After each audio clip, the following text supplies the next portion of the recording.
आज की क्लास की शुरुआत हम करते हैं रिफ्लेक्शन ऑफ लाइट से। Simply reflection of light.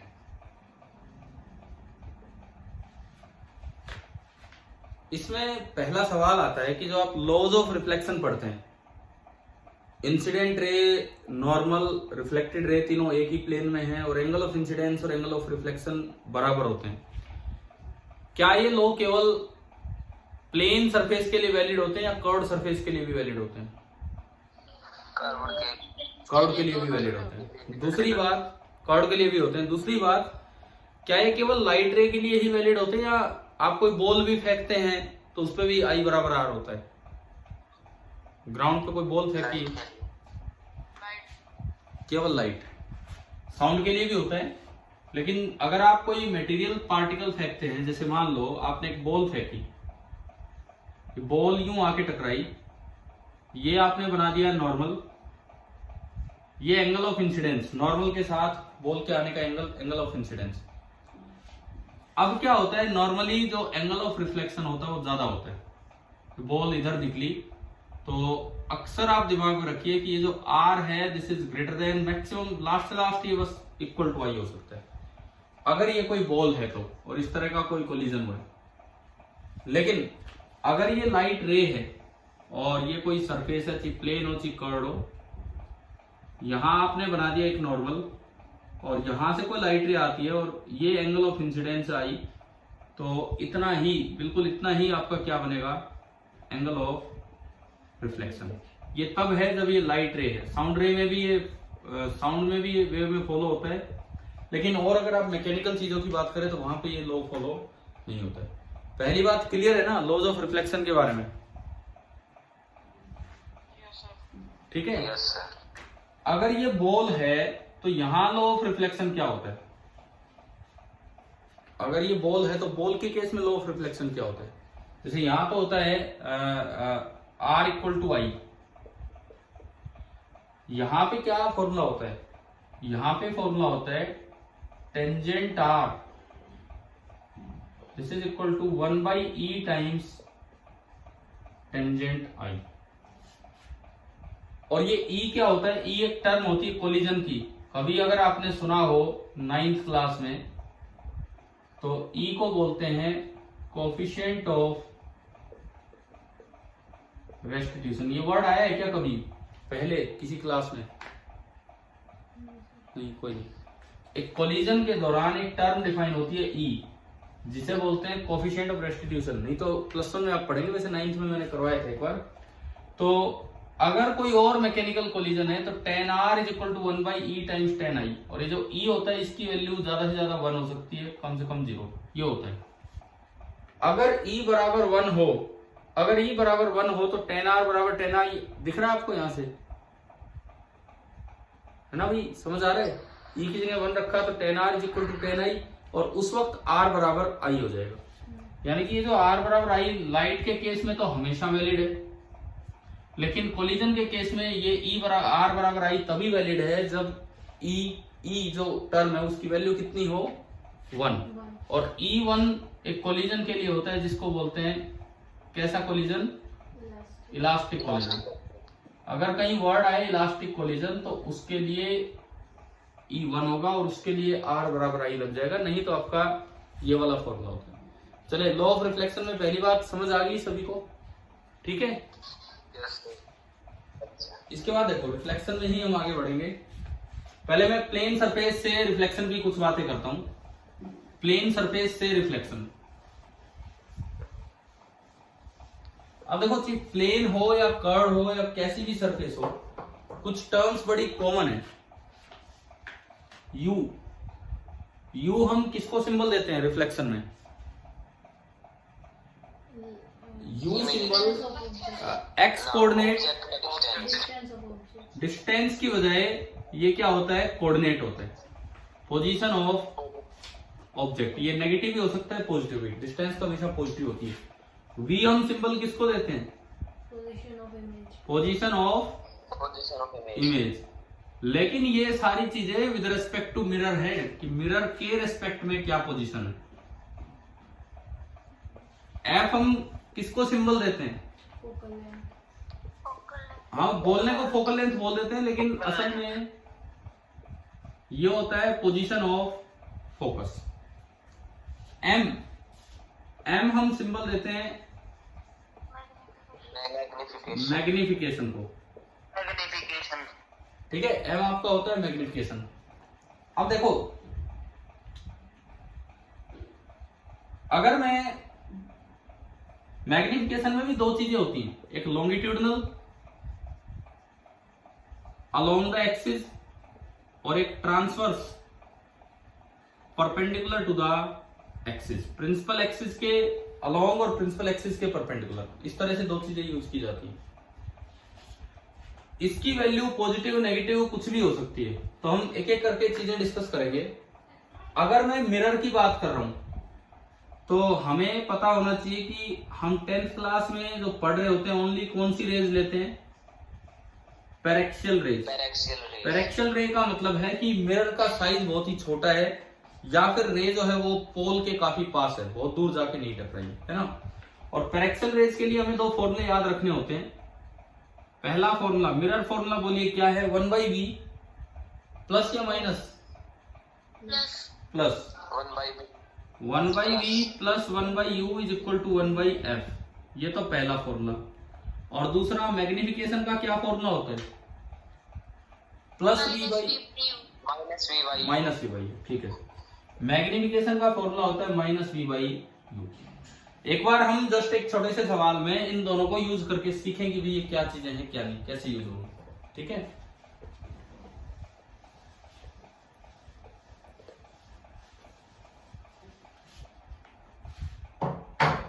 एक क्वेश्चन दिया गया है, ये एक मिरर है, इधर से पॉलिश कर रखा है। कौन सा मिरर है? कॉनकेव। Concave, concave mirror. ठीक है, ये एक मिरर है, इधर से इसकी पॉलिशिंग कर रखी है, बाहर की साइड से कॉनकेव मिरर है, और इसका रेडियस ऑफ कर्वेचर है 20 सेंटीमीटर। इसका रेडियस ऑफ कर्वेचर हमें दिया गया है 20 सेंटीमीटर। तो बताओ इसका फोकस कितनी दूर है? 10 है ना, 10 पे फोकस है। तो फोकल लेंथ f की वैल्यू कितनी होगी? अब यहाँ पे हाँ 10 मत लिख देना, 10 मत लिख देना, ये क्या लिखना होगा? -10, क्योंकि जो स्टैंडर्ड कन्वेंशन है वो ये है कि इसको पोल बोल देते हैं। ये ओरिजिन है, आगे वाला एक्सिस x एक्सिस, ऊपर वाला आप मान लो y, है ना। तो इससे आगे कोई कोऑर्डिनेट होगा तो पॉजिटिव होगा, और इससे पीछे कोई कोऑर्डिनेट होगा तो नेगेटिव।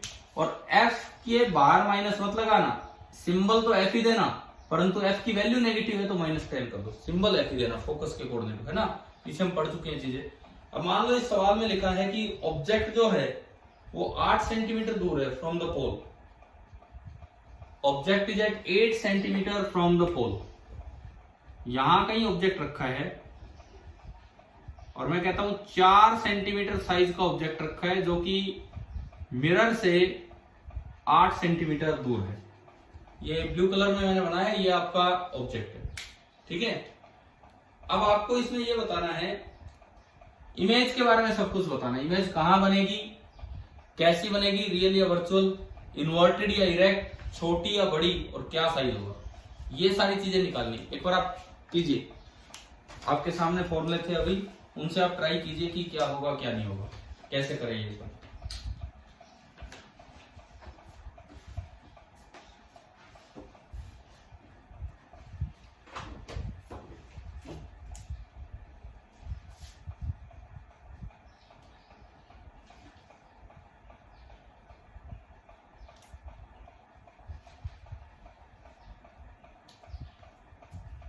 ऐसे तो कोई नोट्स बनेगी नहीं अलग से, है ना। ठीक है, वो मैं ये लेक्चर भी अपलोड कर दूंगा, फिर डाल दूंगा।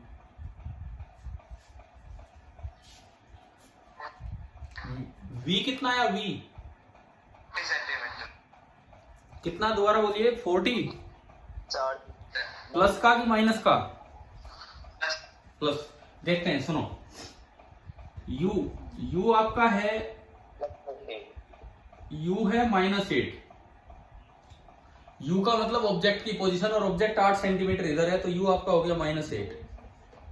f विद साइन चलना है, f है -10।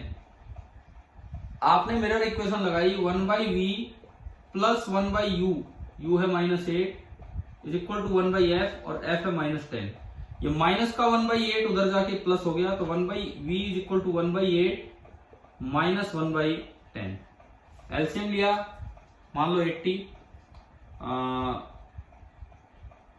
10 माइनस 8, सो ये आ गया 2/80, यानी कि 1/40। 1/v इज 1/40, इट मीन्स जो v निकल के आ रहा है, v कितना आ गया 40 सेंटीमीटर। अब पॉजिटिव v आया, पॉजिटिव v का मतलब इमेज कहां बनी है, इधर आगे, समझ गए हो ना, ठीक है। इसका मतलब इमेज जहां बनी होगी वो आगे कहीं बनी है इस एक्सिस पे, और यहां कहीं इमेज बनी है जो कि यहां से 40 सेंटीमीटर दूर है, ठीक है। ये रियल इमेज होगी कि वर्चुअल इमेज होगी, वर्चुअल। मिरर में याद रखो, जब रेज उधर पहुंच ही नहीं सकती और इमेज उधर बन गई तो रियल नहीं है वो कैसी इमेज है, केवल वर्चुअल इमेज।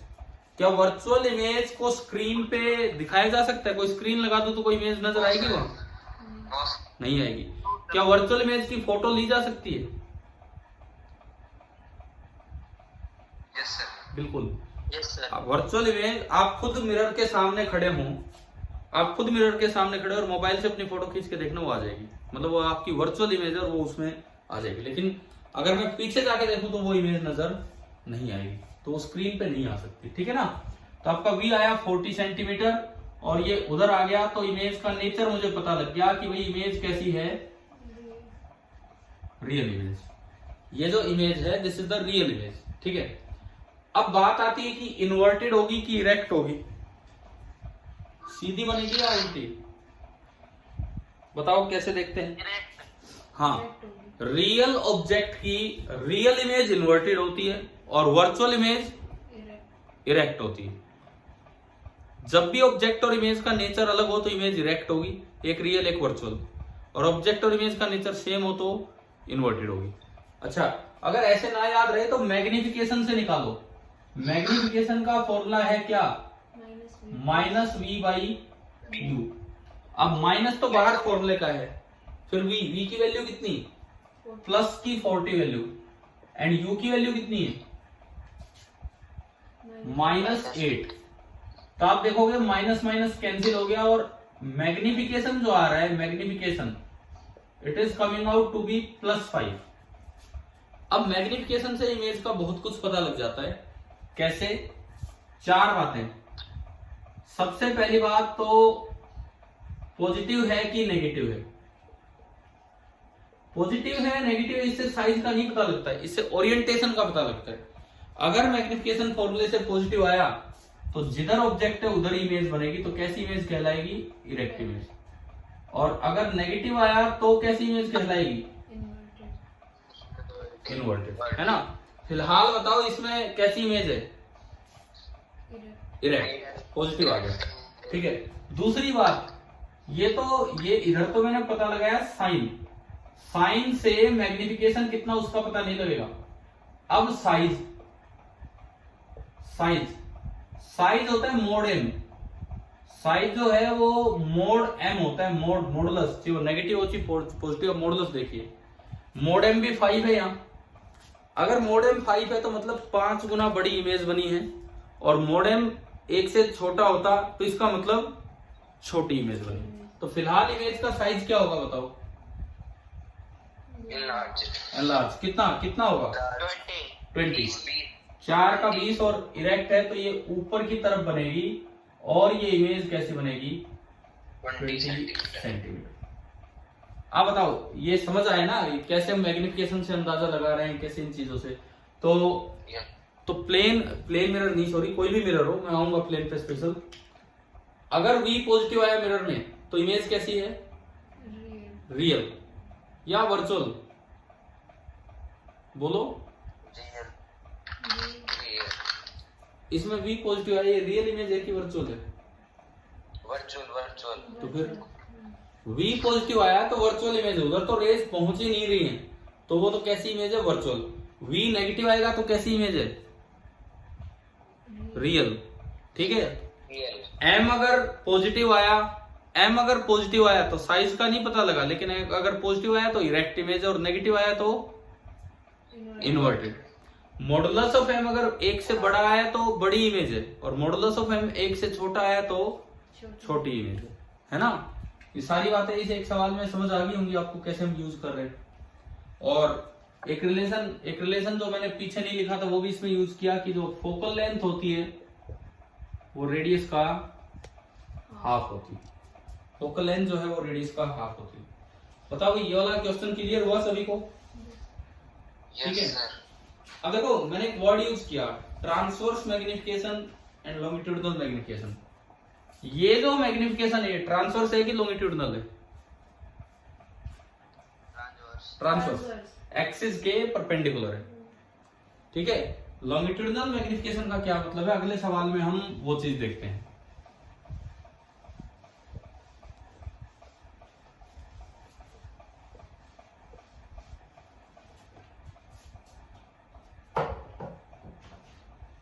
सपोज एक अगेन यही मिरर दिया गया है, कॉनकेव मिरर, और ये आपको दे रखा है एक्सिस ऑफ द मिरर, और इस कॉनकेव मिरर का भी रेडियस ऑफ कर्वेचर 20 सेंटीमीटर है, जो पिछले में था वही है, इस तरह का ही है। और एक रोड रखी गई है, लीनियर रोड 10 सेंटीमीटर लंबी है, प्रिंसिपल एक्सिस के लंब रखी है, इस तरह रखी है कि such that the end closer to the pole is 20 centimetre away from it. End closer to the pole, इस रोड का, ये रोड रखी है एक्सिस पे, इस रोड का जो एंड पोल के पास है वो पोल से कितनी दूर है? 20 सेंटीमीटर दूर, ये दिया गया है। 20। और रोड की जो लेंथ है वो है 10 सेंटीमीटर। रोड की जो लेंथ है वो है 10 सेंटीमीटर। अब इसमें पूछ ले कि लॉन्गिट्यूडिनल मैग्निफिकेशन कितना है, या यूं कहें जो इमेज बनेगी उसका साइज कितना होगा। करो एक बार ट्राई कीजिए, फिर मैं करूंगा।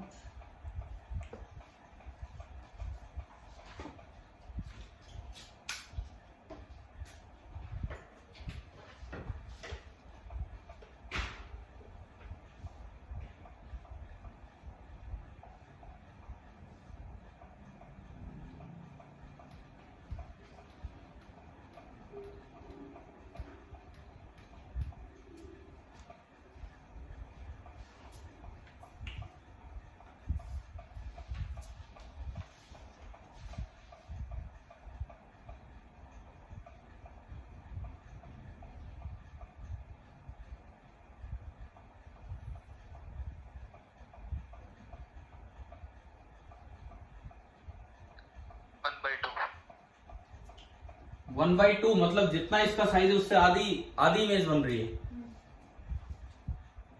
आपको इस बार देखो ये लॉन्गिट्यूडिनल मैग्निफिकेशन में वो फॉर्मूले नहीं लगा देने हैं।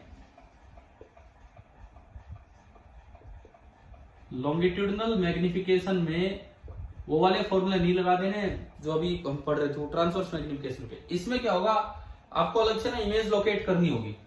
तो आप इसके दो एंड्स देख लो, एक ए और एक बी। सबसे पहली बात, बी पॉइंट कितनी दूर है? चलो मैं एक ही इमेज निकालता हूं, एक इमेज। पहले मैं चलूं इमेज ऑफ ए पे। ए के लिए यू कितना है बताओ, पोल से कितनी दूर है ए? 30। तो यू कितना होगा? -30। एफ कितना है? -10। ये थोड़ी सी भी गलती होगी तो गलत हो जाएगा। यहां से भी बताओ ए के लिए कितना है? 1/v plus 1/u is equal to 1/f। आपने सोल्व किया, 1/v इज इक्वल टू ये 1/30 प्लस का गया -1/10। एलसीएम लिया 30, 1 - 3 -2/30 -1/15। तो यहां से v आ गया -15। -15 मतलब कहां बनी ये इमेज? आगे बनी है या पहले इधर ही बन गई है? इधर ही बन गई और 15 पे बनी है। यानी कि ये ए की इमेज है ए डैश। अब ये ऊपर नीचे का तो चक्कर नहीं है, तो अलोंग द एक्सिस है। ए की इमेज है ए डैश और ये डिस्टेंस आपकी होगी 15 सेंटीमीटर। अब ऐसे ही निकालनी पड़ेगी इमेज ऑफ बी, है ना। क्या इमेज ऑफ बी डायरेक्ट दिख रही है या निकालनी पड़ेगी हमें? बी पे ही बनेगी, कर्वेचर पे है। कर्वेचर में क्या radius of curvature, centre of curvature पे है वो। देखो इसका रेडियस कितना है 20 और बी पॉइंट भी कितनी दूर है 20। तो जब ऑब्जेक्ट सेंटर ऑफ कर्वेचर पे होता है तो उसकी इमेज भी सेंटर ऑफ कर्वेचर। ये एक बड़ा इंपॉर्टेंट पॉइंट होता है रिफ्लेक्शन के लिए, क्या कि if object is at centre of curvature then image is also at centre of curvature. या यूं कहे, इसी चीज को रे की टर्म्स में ऐसे बोल सकते हैं, एनी लाइट रे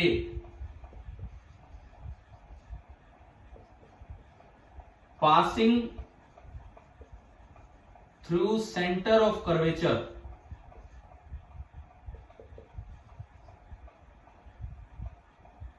आफ्टर रिफ्लेक्शन, या यूं कहें passing through center of curvature incident on mirror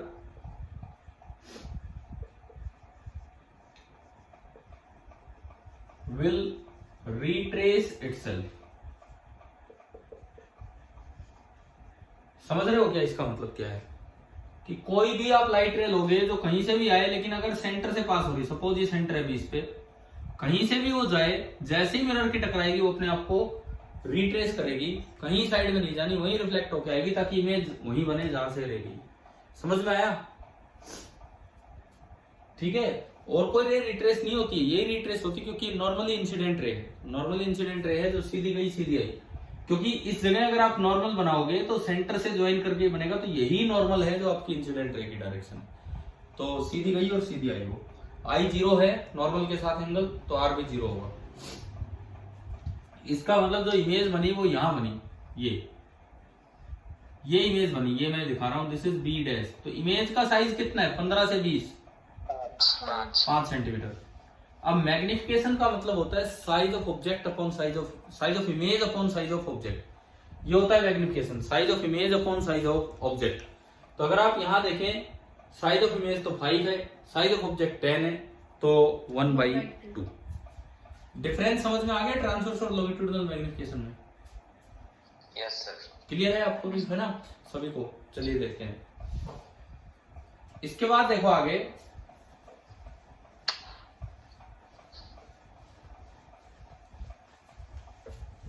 क्या प्लेन मिरर के लिए ये फॉर्मूले वैलिड होते हैं? अच्छा, इसमें एक और चीज थी, अभी मैंने मिटा दिया। एक और चीज थी, ऑब्जेक्ट यूं था, मैं एक चीज आपको बताना शायद भूल गया, उसमें बता देता हूं। ऑब्जेक्ट ये था, ये ए ये बी, तो इमेज ऐसे बनी थी, ए डैश यहां और बी डैश यहां। ये बनी थी या इससे अलग बनी थी?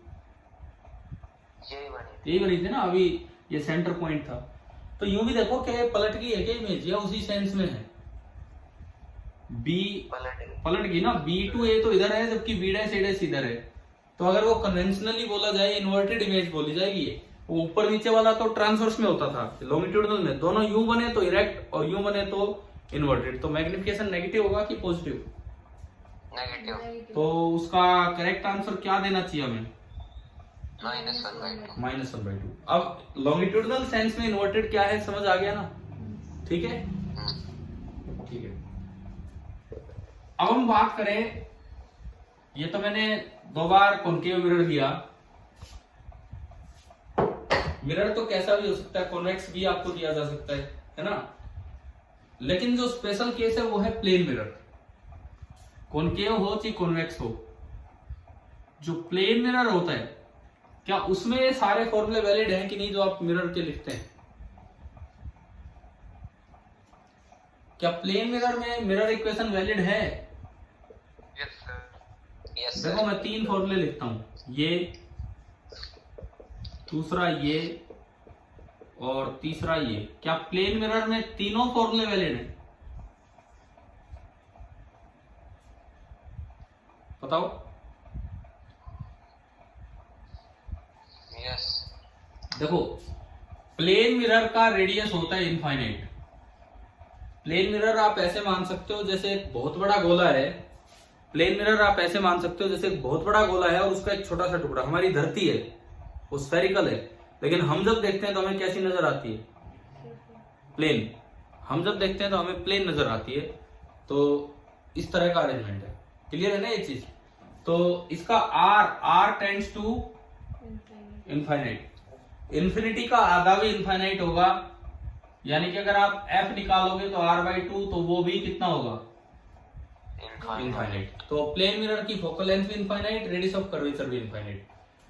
अब अगर मैं इस फॉर्मूले में आऊं, 1/f की जगह मैंने 1/infinity रखा। 1/infinity होता है 0, है ना भाई? समथिंग ऑफ इन्फिनिटी 0 हो गया। तो यहां से आया 1/v is equal to -1/u।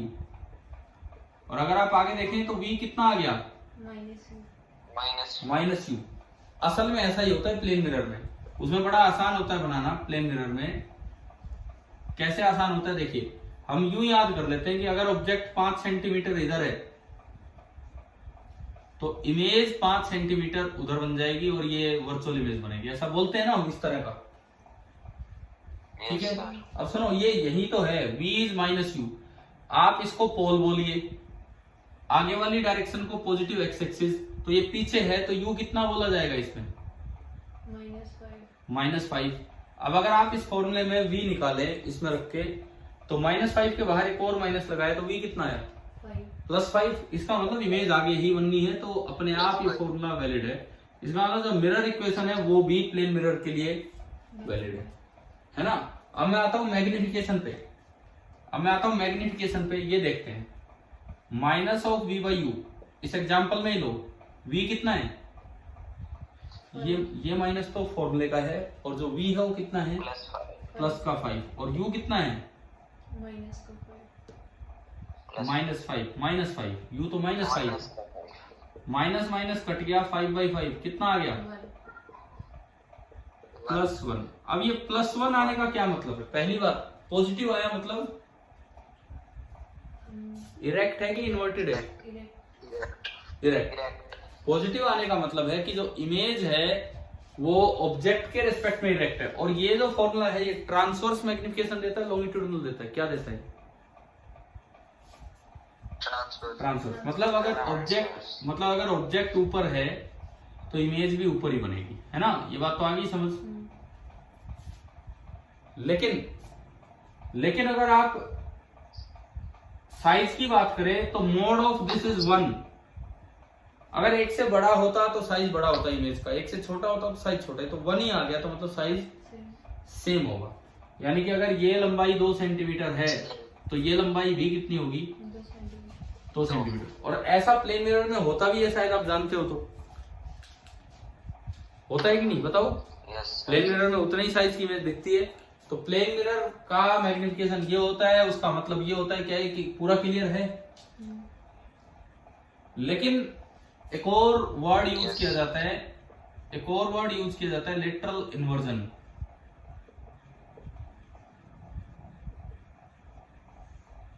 Lateral inversion का मतलब यही है कि यूं रखोगे तो यूं उल्टा बनेगा, साइज सेम रहेगा। पिछला जो एग्जांपल लिया मैंने, इसको लेटरल मैग्निफिकेशन भी बोल देते हैं। ये जो हमने बोला था ना वो पीछे वाला, उसमें जो पिछला एग्जांपल लिया उसमें तो क्या था, रोड ए भी यूं थी तो उसकी इमेज उल्टी बनी थी, लेकिन साइज में भी फर्क था। वो पता नहीं कितना 10 सेंटीमीटर की और ये केवल 5 की। इसमें क्या होगा, प्लेन मिरर में साइज सेम रहेगा। अगर ये 2 सेंटीमीटर की रोड है तो ये भी 2 सेंटीमीटर की ही रोड बनेगी, लेकिन लेटरल इन्वर्जन मतलब इसका हेड इधर है, उसका हेड इधर। ठीक है, वही मैग्निफिकेशन जो वहां हाफ था, प्लेन मिरर के केस में 1 होगा, लेकिन उल्टा होगा तो -1। ठीक है, ये वाला मैग्निफिकेशन +1 और ये वाला मैग्निफिकेशन -1। कुछ नहीं बोले तो आपको ट्रांसवर्स मैग्निफिकेशन लेना होता है। खाली मैग्निफिकेशन बोला जाए तो इट मींस आपको ट्रांसवर्स मैग्निफिकेशन ही लेना होता है। अब आप बताओ, क्या ये यहां तक समझ आया कि नहीं आया? यस। ठीक है, चलते हम आगे बढ़ते हैं। इसमें रिफ्लेक्शन से रिलेटेड जो 2-4 चीजें और हैं जो मैंने पहले आपको पढ़ाई हैं, वो है मोशन से रिलेटेड, कि अगर ऑब्जेक्ट चलता है तो इमेज कैसे चलती हुई नजर आएगी, वो चीजें हमें देखनी है। तो इनके बारे में मैंने यूं कहा था, एक आपका मिरर फॉर्मूला है 1/v plus 1/u is equal to 1/f। यहां से एक फॉर्मूला निकल के आया था कि जो वेलोसिटी ऑफ इमेज है, velocity of image with respect to mirror, मतलब अगर मिरर ना चले तो velocity of image with respect to mirror this is equal to minus sign क्यों लगाते हैं? क्योंकि जिधर ऑब्जेक्ट चलेगा इमेज हमेशा उससे अपोजिट चलेगी, माइनस साइन, और ये बनेगा वेलोसिटी ऑफ ऑब्जेक्ट। लेकिन ये मोशन अलोंग द एक्सिस है, ये motion perpendicular to the axis नहीं है, motion along the principal axis है। साथ ही साथ यहां पे आ जाता है, माइनस तो बाहर है, मैग्निफिकेशन का स्क्वायर। कुछ याद आता है फॉर्मूला? साथ ही साथ यहां आएगा मैग्निफिकेशन का स्क्वायर। कैसे, जैसे कैसे यूज होगा वो सुनो। अभी आपने एक क्वेश्चन लिया था, ये रेडियस ऑफ कर्वेचर 20 सेंटीमीटर, तो फोकल लेंथ हो गई थी -10। पहला सवाल लिया था, ऑब्जेक्ट कितनी दूर रखा था? 8 पे रखा था ना, ऑब्जेक्ट हमने 8 पे रखा, v कितना निकल के आया था? 40 या कुछ और? 40 आया था। हमने इसके लिए सोल्व किया और v आ गया था प्लस का 40 सेंटीमीटर, ये आ गया, मतलब इधर कहीं इमेज बनी थी।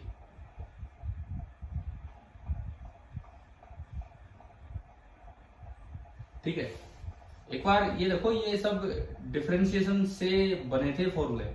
आप डिफरेंशिएशन करोगे, डिफरेंशिएशन आता है नहीं आता आपको, तो उससे फॉर्मूले बने थे, बट फाइनली ये फॉर्मूले आते हैं। डिफरेंशिएशन करके करवाया था क्या कभी? ये डिफरेंशिएशन नहीं आता, कोई नहीं, अभी इतनी भी जरूरत नहीं है डिफरेंशिएशन से कैसे आया था कैसे नहीं, लेकिन आपको फॉर्मूले याद रखने होते हैं भाई, हाँ ये फॉर्मूला था। अब सुनो, मान लो क्वेश्चन आ जाए कि ये इधर जा रहा है 2 मीटर पर सेकेंड से, तो बताओ इमेज की वेलोसिटी कितनी होगी और किधर होगी? तो सबसे पहली बात तो जो ये माइनस साइन है वो क्या बताता है कि ऑब्जेक्ट और इमेज के चलने की डायरेक्शन अपोजिट होगी। अगर ऑब्जेक्ट उधर जा रहा है तो इमेज इधर चलेगी, उससे अपोजिट। हाँ वो बात ठीक है, ये भी टुवर्ड्स द मिरर, वो भी टुवर्ड्स द मिरर, लेकिन है तो अपोजिट।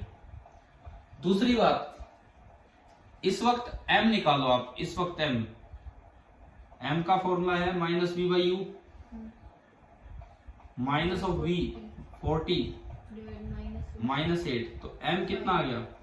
5 आई थी, -5 आया, आप m का स्क्वायर कर दो। 5 आई थी, -5 आया, आप m का स्क्वायर कर दो। m स्क्वायर कितना होता है? 25 हो गया यहाँ पे। ठीक है, यानी कि जो स्पीड बनेगी भाई, माइनस साइन तो डायरेक्शन के लिए होगी, जो स्पीड बनेगी वो बनेगी 25 टाइम्स वेलोसिटी ऑफ ऑब्जेक्ट। एक बार ये बताओ ये फॉर्मूले याद आ रहे हैं कि नहीं? ठीक है, तो अगर ये 2 मीटर पर सेकंड से आ रहा था, तो जो इसकी इमेज है इस वक्त वो कितनी स्पीड से चलती दिखाएगी? 50 मीटर पर सेकंड से आती हुई नजर आएगी। क्या समझ आ रहा है? बताओ यहां तक रिफ्लेक्शन के ऊपर ये जो चीजें हमने ली। ठीक है भाई, मैं देखो आज 1-1.5-2 घंटे में आपको रिफ्लेक्शन इसका जितना रिवीजन हो सकता है वो करवाने की कोशिश कर रहा हूं। यहां तक बताइए ये बातें क्लियर हुई कि नहीं हुई? ठीक है, अब मिरर में एक तो वर्ड्स है, मैं उन पे आता हूं, जैसे स्फेरिकल एब्रेशन, इसका क्या मतलब है? आपने एक वर्ड यूज किया, मैं लिख देता हूं यहां पे,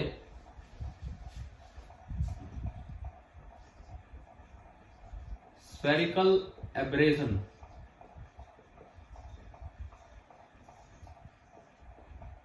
क्या मतलब है जी इसका?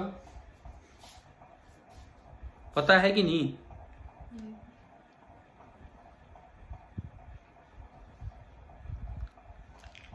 हाँ जी, स्फेरिकल एब्रेशन कोई भी बताए जिसको भी पता हो। क्या ये वर्ड हमने पहले यूज नहीं किया है क्या? एब्रेशन का मतलब होता है कमी। एब्रेशन का सिंपली मीनिंग कमी होता है, कोई ना कोई डिफेक्ट होना। मान लो एक बड़े साइज का मिरर है, अरे भाई क्वेश्चन आ सकते हैं, इन पे क्वेश्चन आ सकते हैं। आपको डायग्राम दे रखे हो, पूछा हो बताओ इनमें से स्फेरिकल एब्रेशन का डायग्राम कौन सा है, इस तरह से। या एक डायग्राम देके उस कमी का नाम पूछ ले, नीचे और 2-3 एब्रेशन दे रखे और एक स्फेरिकल। स्फेरिकल एब्रेशन का मतलब क्या होता है कि जैसे बड़े साइज का मिरर है, छोटा मिरर नहीं है, this is a large size mirror. हमने ये पढ़ा है कि अगर पैरेलल रेज आती है तो कहां मिलती है जाके, किसी भी मिरर में अगर रेज पैरेलल आती है टू प्रिंसिपल एक्सिस तो कहां मिलती है, फोकस पे। पढ़ा है ना ये। लेकिन वो केवल पैरेक्सल रेज के मामले में ही होता है। आप पोल के पास रे लाते हो, वो रिफ्लेक्ट होके यहां आ गई। चलो मैं थोड़ा और दूर करता हूं। आपने थोड़ी और नीचे रे ली तो भी ये लगभग यहीं आती है, थोड़ा सा ऊपर रे ली तो भी ये लगभग यहीं आएगी। मतलब ये सारी की सारी रेज एक ही जगह जाके फोकस हो रही है, मिल रही है, और उसी पॉइंट को क्या नाम दे देते थे हम, फोकस। लेकिन अगर बड़ा साइज का मिरर है और पोल से दूर रेज आ रही है, इसको हम बोल देते हैं, कैसी रे है ये, मार्जिनल रे। और हम जो फॉर्मूले पढ़ते हैं वो सब किसके लिए वैलिड होते हैं, पैरेक्शियल रेज के लिए, है ना। तो जो मार्जिनल रे आते हैं वो ना फोकस एक जगह नहीं हो पाती, वो कहीं और चलेगी। अगली रे आएगी वो कहीं और चला जाएगा। तो ये जो ब्लर्ड इमेज नजर आएगी, अब फैलने लगी इमेज, एक जगह फोकस नहीं हो पा रही, इस डिफेक्ट को क्या नाम देते हैं, स्फेरिकल एब्रेशन। एब्रेशन मतलब कमी, ठीक है। और स्फेरिकल इसलिए क्योंकि अगर आप इसकी शेप पैराबोलिक कर देंगे, स्फीयर की बजाय पैराबोलिक, तो ये एब्रेशन खत्म हो जाता है और सारी रेज एक ही जगह जाके मिलने लग जाती है। तो स्फेरिकल एब्रेशन को दूर करना है तो या तो छोटा मिरर लो या फिर कैसी शेप का लो, पैराबोलॉइडल शेप का आप मिरर लीजिए। बताओ रिफ्लेक्शन में ये वाली बात आई समझ में, ठीक है। कभी सवाल आ जाए, दोबारा बताऊं, कर दो सर। सुनो, एक जो बड़े साइज का मिरर होता है, बड़ा साइज का मिरर, उसमें जितनी भी rays parallel to principal axis आएंगी वो सारी एक जगह फोकस नहीं हो पाती, सारी एक जगह नहीं मिल पाती आफ्टर रिफ्लेक्शन। इसीलिए फोकस हम क्लियर नहीं बोल पाते, यहाँ फोकस है कहाँ नहीं है। तो इस कमी को, क्योंकि ब्लड फैली हुई इमेज नजर आएगी, क्योंकि आफ्टर रिफ्लेक्शन रेज एक ही जगह नहीं कई जगह जा रही है, इस कमी को नाम दिया जाता है स्फेरिकल एब्रेशन। जो रे पास है पोल के, पैरेलल टू प्रिंसिपल एक्सिस है लेकिन पास है, पैरेक्सल रे, वो तो एक जगह मिल जाती है। देखो 3 रे तो मिल रही है, परंतु थोड़ी दूरी पे लोगे तो वो कहीं और ही जाने लगी, और ही कहीं जाने लगी, ठीक है। अब कुछ नहीं बोला होता है क्वेश्चन में, तो मानते हैं कि रे पैरेक्सियल है, और रे पैरेक्सियल है तो आफ्टर रिफ्लेक्शन उसे कहां से निकालना होगा, फोकस से, ठीक है। लेकिन अगर इस तरह की बात पूछ ली जाए, स्फेरिकल एब्रेशन ये क्या है, इस तरह की बात पूछ ली जाए, तो फिर आपको ये बताना होगा कि भाई ये जो ब्लड इमेज आपको नजर आ रही है, इस कमी को ही हम क्या नाम दे देते हैं, स्फेरिकल एब्रेशन। क्या मिरर की ये वाला पॉइंट समझ आ गया कि नहीं आया? Yes sir. ठीक है। अब मैं आपसे एक चीज पूछता हूं, इसमें आपने पढ़ा होगा कि भाई व्हाइट लाइट में तो 7 कलर्स हैं, ठीक है। लेंस में से जब रे निकलती हैं तो वो सेपरेट हो जाते हैं, प्रिज्म में से, लेंस में से, इस तरह से। क्या मिरर भी व्हाइट लाइट के कलर्स को सेपरेट कर देता है क्या, ऐसा?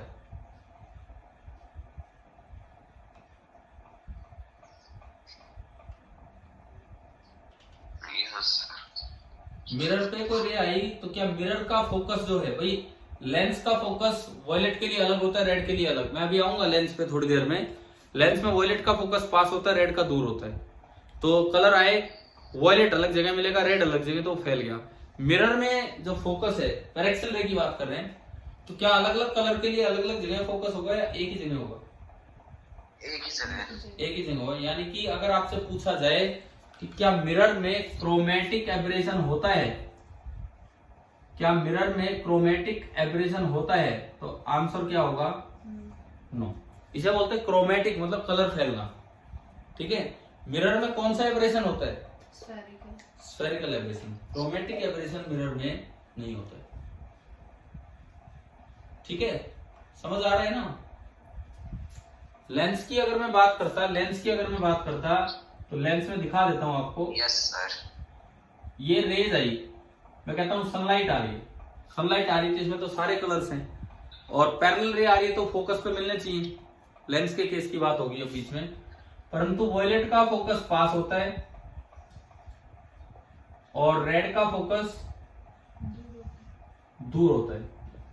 तो ये कलर्स विप गए और यहां फैल गया, ब्लर्ड इमेज बन गई एक्सिस पे। समझ में आया क्रोमेटिक एब्रेशन क्या है?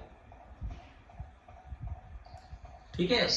ये एक चीज और पूछता हूं, ये लॉन्गिट्यूडनल क्रोमेटिक एब्रेशन है कि नहीं बताओ?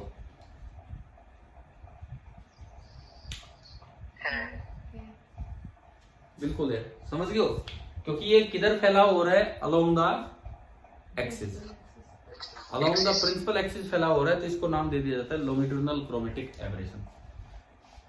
चलो मैं मान के चलूं कि मिरर तो अब कर लेंगे, हो जाएगा भाई मिरर वाला काम।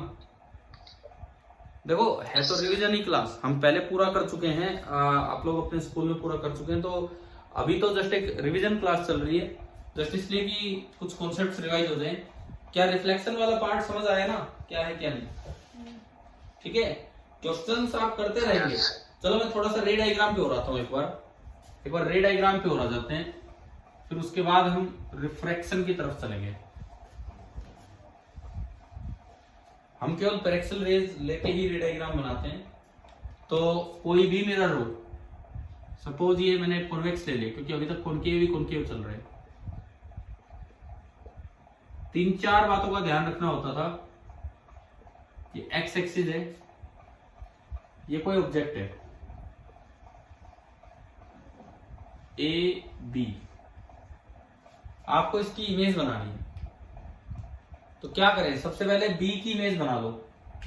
बी से कौन कौन सी रे ले सकते हैं? सुनो, सपोज इसका सेंटर यहां है, तो फोकस भाई उधर ही होंगे इसके, तो कॉन्वेक्स मिरर है, कॉन्वेक्स है तो सेंटर भी उधर, जिधर सेंटर होता है उधर ही फोकस। देखो बी से आप कौन कौन सी रे ले सकते हो? पहली रे normal incident ray. Normal incident ray कैसे बनेगी बी से? मैं इसको थोड़ा और ऊपर बनाता हूँ, बड़ा बनाता हूँ इसको, ताकि रे ढंग से दिखा सके। अब ये मान के चलते कि मिरर छोटे साइज का है, मतलब कोई मार्जिनल रे नहीं बनने वाली। बताओ नॉर्मल इंसिडेंट रे मिरर से कौन सी जाएगी? बी से कर्वेचर से सेंटर पे। आप बोलते हो कर्वेचर पे, कर्वेचर तो यार, कर्वेचर तो ये चीज होती है, सेंटर ऑफ कर्वेचर पे जाएगी। ठीक है, तो अगर आप ये वाली, हाँ अगर आप ये वाली रे लेते तो जाएगी नहीं है, दरअसल आगे तो मिरर ही बंद है, तो ये यूं जाके और ये अपने आप को क्या करती? रिट्रेस करती है ना। पहली रे बनानी आ गई। ये वाली जो रे है, दिस इज नॉर्मल रे। एक रे आप ले सकते हो पैरेलल टू प्रिंसिपल एक्सिस। ये कहां से पास होगी?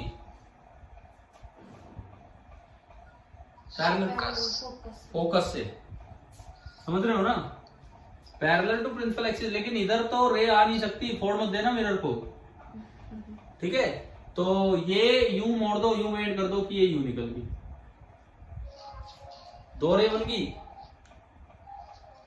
ठीक है, तीसरी रे आप ले सकते हो पैरेलल टू, सॉरी फोकस पे इंसिडेंट करवाओ। तीसरी रे सुनो, आप इंसिडेंट ही फोकस पे करवाओ।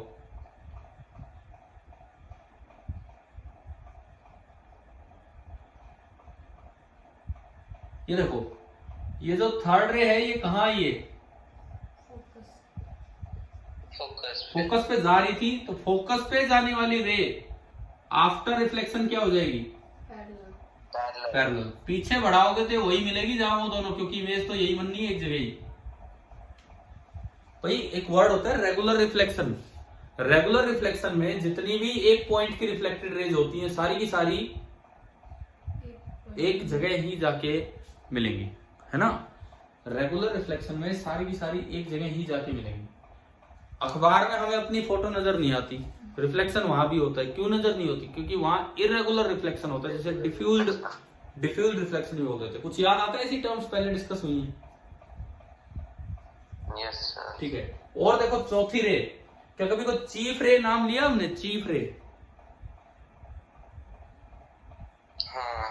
कौन सी होती है? चीफ रे, चीफ रे कौन सी होती है?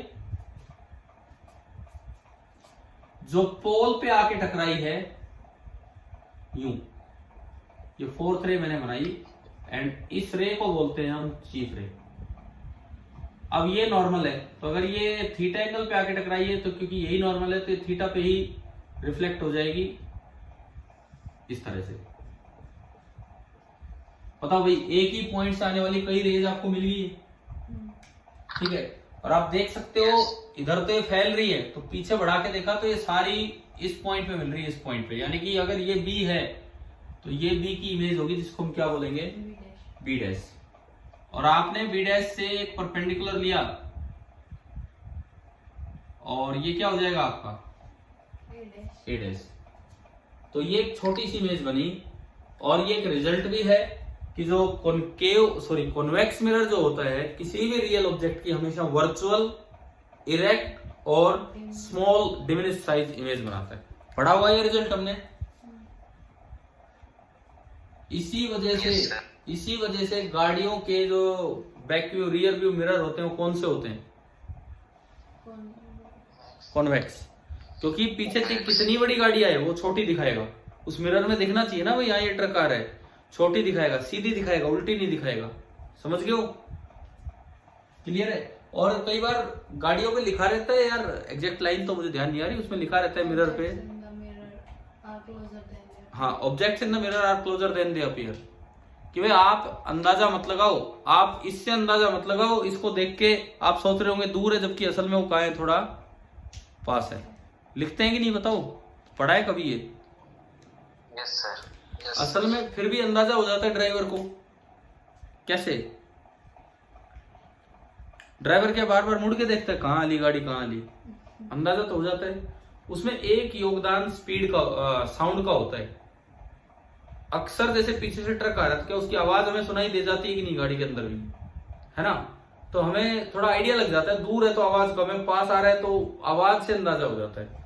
क्योंकि मिरर से वो कहते हैं कि अंदाजा मत लगाओ डिस्टेंस का, कितनी दूर है कितनी दूर नहीं है। समझ में आया कि नहीं आया बताओ? ठीक है। रे डायग्राम में 3-4 जो मेन रेस थी वो मैंने बना के दिखा दी। ऐसे आप कॉनकेव का बना लेंगे रे डायग्राम? कॉनकेव में भी या करवाऊं अभी, या हो जाएगा? बोलो। चलो ठीक है। Yes sir. यस सर का क्या मतलब है? खुद हो जाएगा कि करवाऊं? करवा दूं? ठीक है, ठीक है, कोई बात नहीं, करवा देता हूं। एक बार देख लीजिए। कॉनकेव के केस में अगर आपको रे डायग्राम बनाना है तो ये कॉनकेव मिरर है, पैरेक्सल रेज ही लेनी होगी। ये प्रिंसिपल एक्सिस है और यहां मैंने ऑब्जेक्ट बनाया ए बी। इस बार ये पोल है, सेंटर किधर होगा? इस बार सेंटर किधर होगा? इस साइड, तो फोकस भी यहीं कहीं होगा। सेंटर इधर है तो फोकस भी इधर ही होगा, है ना? अब देखिए, बी से वही मैं 4 रे बना के दिखाऊंगा। पहली normally incident ray. Normally incident ray कैसे बनाई? बी से कहां से पास हो? Centre of curvature. Centre of curvature से, और सीधी जाए। यार मिरर ही खत्म हो गया। और ये नॉर्मली इंसिडेंट रे है तो ये अपने आप को क्या करेगी?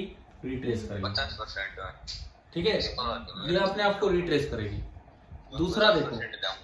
दूसरा देखो, सेकेंड रे हमने ली थी पैरेलल टू प्रिंसिपल एक्सिस। ये कहां से पास होगी? फोकस। ये लो जी, फोकस से।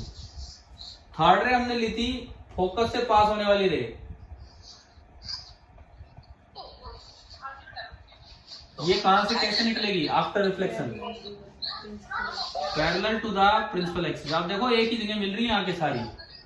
और चौथी रे बनाई थी चीफ रे, वो कहां जाएगी? पोल पे। जितने एंगल पे गई उतने ही एंगल पे रिफ्लेक्ट होके आएगी। 1 2 3 4 थीटा, उतने एंगल पे रिफ्लेक्ट होके आएगी। तो अब आप ये बताओ, कॉनकेव और कॉन्वेक्स दोनों में रे डायग्राम बनाना समझ आ गया? ठीक है, ये इमेज बनी, ये इमेज बनी बी डैश और यहां से बना ए डैश। अब बताओ इसमें इन्वर्टेड इमेज बनी है कि इरेक्ट बनी है? इन्वर्टेड। छोटी बनी है कि बड़ी बनी है? छोटी। डिविनिस रियल बनी है कि वर्चुअल? रियल बनी है कि वर्चुअल? रियल। यानी कि कॉन्वेक्स मिरर में तो फिक्स था, हमेशा ही उधर बनेगी, हमेशा ही वर्चुअल बनेगी रियल ऑब्जेक्ट, इसमें फिक्स नहीं है।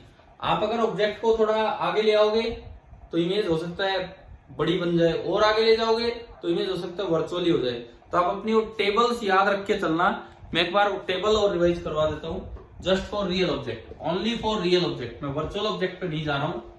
वर्चुअल ऑब्जेक्ट पे सवाल आए तो आप अपने आप अंदाजा लगा सकते हैं, क्योंकि ज्यादा चांसेज है रियल ऑब्जेक्ट के लिए। तो सबसे पहले मैं आता हूं कॉनकेव मिरर।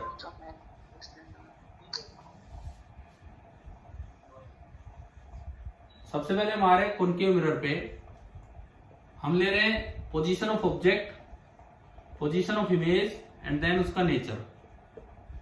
तो कॉनकेव मिरर दिमाग में लाओ। कॉनकेव मिरर के केस में क्या होता था? कॉनकेव मिरर के केस में अगर ऑब्जेक्ट इंफिनिटी पे है बहुत दूर, तो इमेज कहां बनेगी? फोकस पे। आप इंफिनिटी से सेंटर की तरफ चल के आओगे, भाई ये डायग्राम है,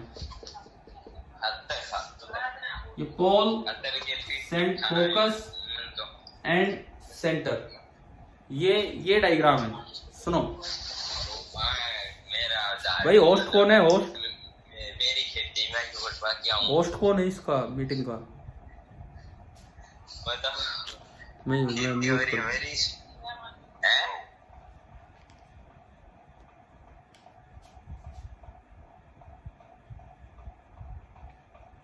देखो अब सुनो, हमने म्यूट कर दिया आपको क्योंकि बीच बीच में कौन बातें कर रहे हैं बिना अपने आप को म्यूट किए। देखिए ये मिरर है, ये सेंटर, ये फोकस। जब ऑब्जेक्ट इंफिनिटी पे था तो इमेज बनी थी फोकस पे। ऑब्जेक्ट इंफिनिटी से सेंटर जाएगा तो इमेज आएगी फोकस से सेंटर। अब इस इलाके में जो इमेज है, इस इलाके में जो इमेज है वो रियल है क्योंकि इधर है। ये ज्यादा चला, ये कम चली, तो स्पीड से साइज का अंदाजा होता है। ये ज्यादा चला तो ये बड़ा होगा और ये कम चली तो ये छोटी, तो स्मॉल साइज है। और रियल की रियल कैसी होगी? इन्वर्टेड। उसके बाद जब आप सेंटर पे आओगे तो इमेज भी सेंटर पे होगी, रियल होगी, सेम साइज होगी और इन्वर्टेड। उसके बाद आप सेंटर से फोकस जाओगे तो इमेज सेंटर टू इंफिनिटी चली जाएगी, इधर ही है तो रियल है। साइज एनलार्ज होगा, वो तेज चली है, ज्यादा चली है, इंफिनिटी तक गई, लेकिन रियल की रियल इमेज इन्वर्टेड ही होगी। और आखिरी केस है कि आप फोकस से पोल पे गए तो अब इमेज सामने से घूम के आएगी। बताया था हमने कि भाई धरती गोल है तो उसको उधर से आना पड़ेगा, यूं उल्टा तो आ नहीं सकती क्योंकि सेम डायरेक्शन में चल नहीं सकते ऑब्जेक्ट और इमेज। ऑब्जेक्ट यूं चला तो इमेज को रिवर्स चलना है ना, उधर से आएगी। यानी कि हमेशा ही कैसी इमेज बनी चलेगी ये? मैं बस यही लिख देता हूं, तो इमेज कहीं भी हो सकती है उस इलाके में। वर्चुअल रहेगी, बड़ी रहेगी क्योंकि वो बहुत ज्यादा चली है। और रियल की वर्चुअल इमेज कैसी बनेगी? इरेक्ट। तो इससे एक बात ये पता लगी कि जो रियल ऑब्जेक्ट है उसके केस में कॉनकेव मिरर रियल इमेज भी बनाता है, वर्चुअल भी, स्मॉल इमेज भी बनाता है, एनलार्ज भी, इन्वर्टेड भी बनाता है और इरेक्ट भी। लेकिन जो कॉन्वेक्स मिरर होगा वो हमेशा ही रियल ऑब्जेक्ट की कैसी इमेज बनाएगा? Virtual, erect and diminish. Virtual, erect and diminish. अभी बताओ क्या समझ आया रिफ्लेक्शन वाला पार्ट? Yes sir. ठीक है, अब देखिए रिफ्लेक्शन में कोई बच्चा कुछ पूछना चाहे तो बताओ, नहीं फिर मैं रिफ्लेक्शन की तरफ बढ़ूंगा।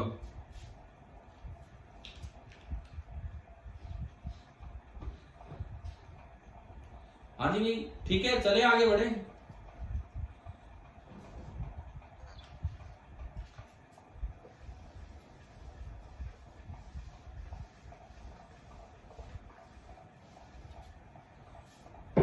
देखिए, अब हम स्टार्ट करते हैं अपना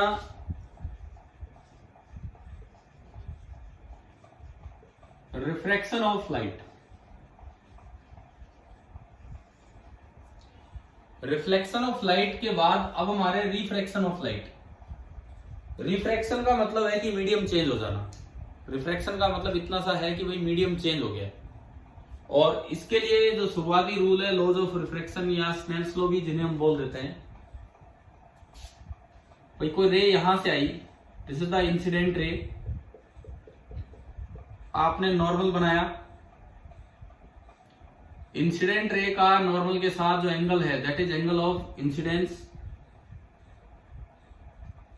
और ये रे इधर गई और ये आपका है रिफ्रैक्शन एंगल आर, और ये रिफ्रैक्टेड रे, और ये वाला है नॉर्मल। इस तरह की दो तीन चीजें मैंने दिखाई।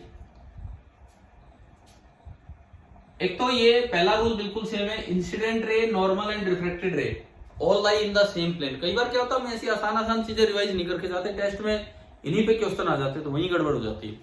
Incident ray, refracted ray and the normal all lie in the same plane, तो ये तो आपका पहला रूल है, ठीक है।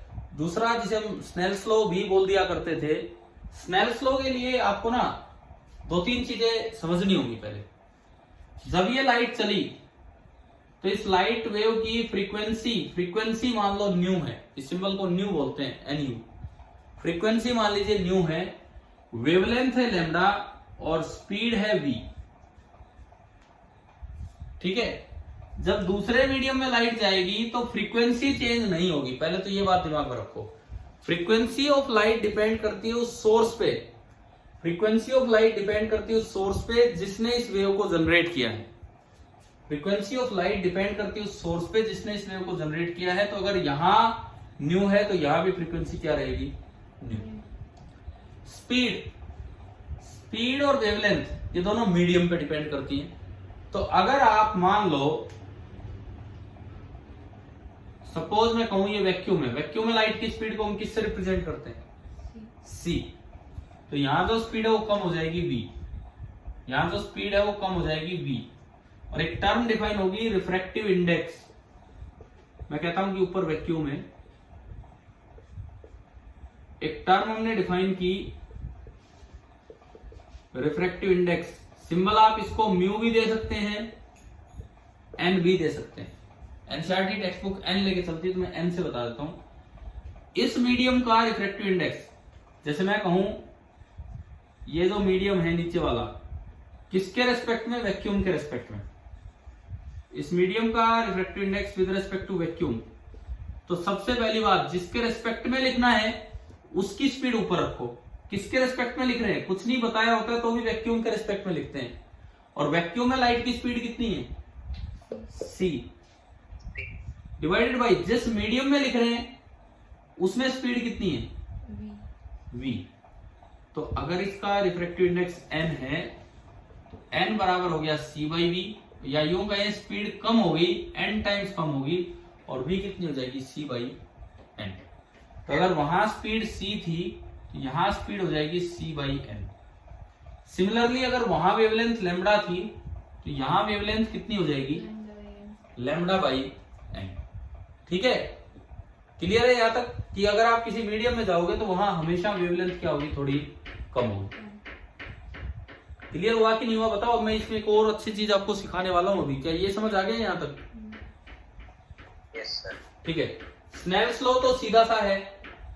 इधर का रिफ्रैक्टिव इंडेक्स, भाई स्नेल्स लॉ वैसे तो ये कहता है कि sine I upon sine R, ये क्या रहता है, constant for a given pair of medium.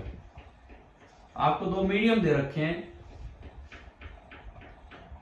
दो मीडियम आपको दे रखे हैं, एक ऊपर एक नीचे। जब तक वो फिक्स है आप कोई भी रे डाल लीजिए। मीडिया प्लूरल होता है मीडियम का।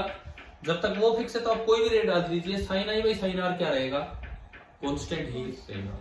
अब वो कांस्टेंट की वैल्यू होती कितनी है, तो उसको याद करने के लिए मैंने कहा था कि एक ऐसा तरीका, सपोज इधर का रिफ्रैक्टिव इंडेक्स n1 है, वैक्यूम है तो 1 है, और इधर का रिफ्रैक्टिव इंडेक्स n2 है, तो आप सिंपली ऐसे याद रखा कीजिए, इधर का रिफ्रैक्टिव इंडेक्स ऊपर वाला n1 इंटू साइन ऑफ इधर वाला एंगल I बराबर इधर का refractive index n2 into sine of इधर वाला एंगल R। तो ये हमारा तरीका है। अब मैं कहूं कि ऊपर वैक्यूम नहीं, ऊपर कोई और मीडियम है और उसमें स्पीड है v1 और यहाँ स्पीड कितनी है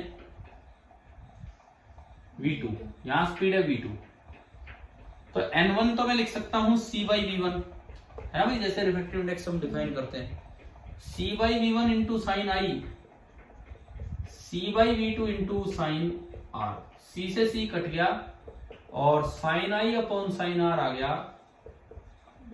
v1 बाई v2। तो रेशियो में याद रखें तो यार ये 1-2 का कंफ्यूजन होता है, ऊपर 1 लेना है 2 लेना है, इसीलिए मैं कहता हूं कि ऐसे याद कर लिया करो स्नेल्स लॉ, n1 एक साइड का refractive index into sine of इधर का एंगल बराबर n2 into sine of two side of. Snell's law तक क्लियर है ना? ठीक है। अब देखिए यहां पे एक चीज मैं आपको सिखाता हूं कि फेज का क्या मतलब है। फेज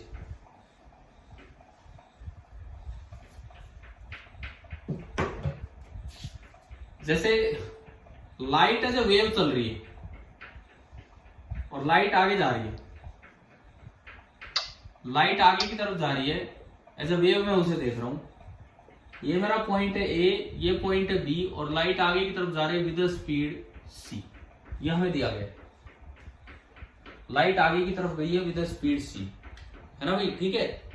अब सुनो, सबसे पहली बात, एक टर्म डिफाइन होती है फेज, जैसे phase of A, phase of B. आप बताओ ए और बी के बीच का पाथ जो है, लेंथ क्या है, पाथ लेंथ कितनी है ए से be in terms of wavelength? Lambda. क्या एक वेवलेंथ पूरी हो रही है कि नहीं वहां तक? बोलो, एक वेवलेंथ पूरी हुई कि नहीं यहां तक, है ना?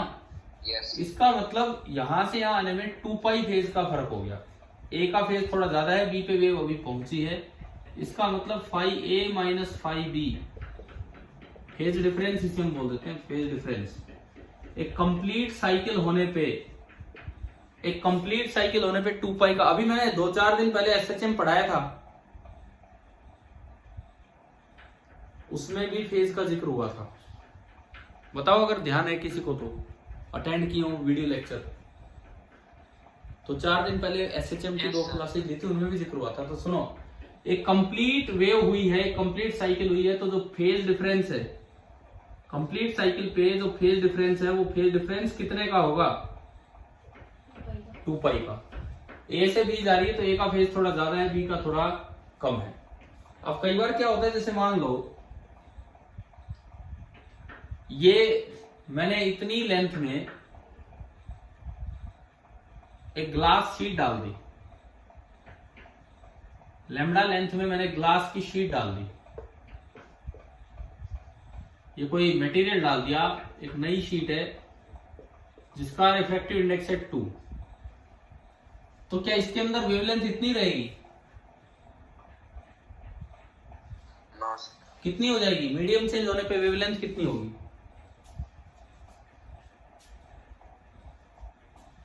अभी बताया था लैम्डा बाई एन हो जाती है, लिखवाया था ना अभी। तो बाहर से, एयर से वेव आ रही थी, बाहर अगर वेवलेंथ लैम्डा थी, शीट की रिफ्रैक्टिव इंडेक्स की वैल्यू 2 है, तो इसमें कितनी होगी? लैम्डा बाई 2 हो जाएगी। यानी कि अब लैम्डा बाई 2 लेंथ तो इतनी है, लैम्डा बाई 2 लेंथ तो बस यही तक ही है, इतने ही लेंथ आपकी लैम्डा बाई 2 हो जाती है। इट मींस इतनी लेंथ में ही एक वेव पूरी हो रही है, तो ये वेव शीट आते ही वेव अपने थोड़ा कैरेक्टर चेंज कर लेगी और ये यही तक चेंज हो जाएगी। ठीक है, फिर दोबारा से वही ये होगी। अब बताओ, अब phi A minus phi B कितना है? शीट डाल दी तब new value of phi A minus phi B, सोच के बताओ आराम से।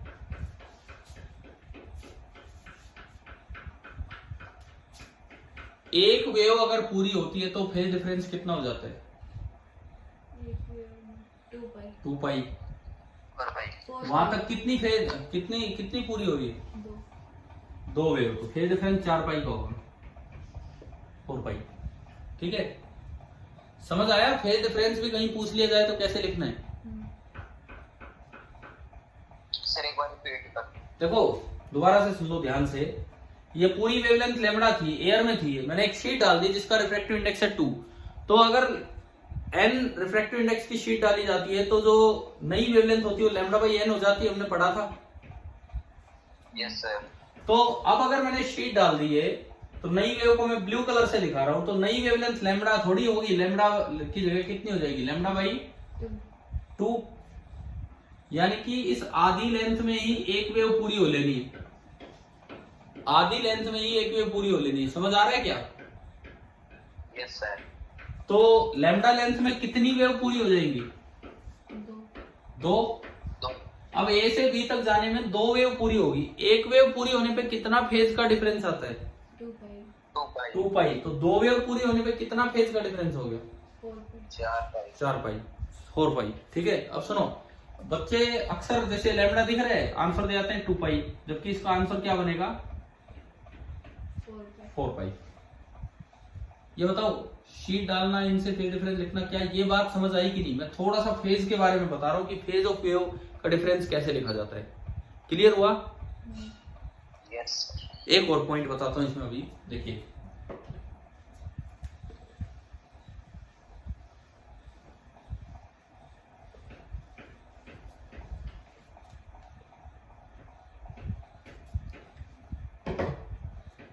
अगर मान लीजिए ये कोई मिरर है और एयर है, सिंपली कोई मीडियम नहीं है, एयर या वैक्यूम जो भी है,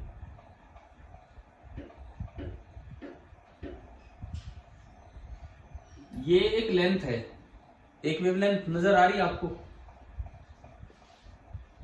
ए बी, बिल्कुल इतनी लेंथ मैंने यहां बना दी, उतने ही एंगल पे।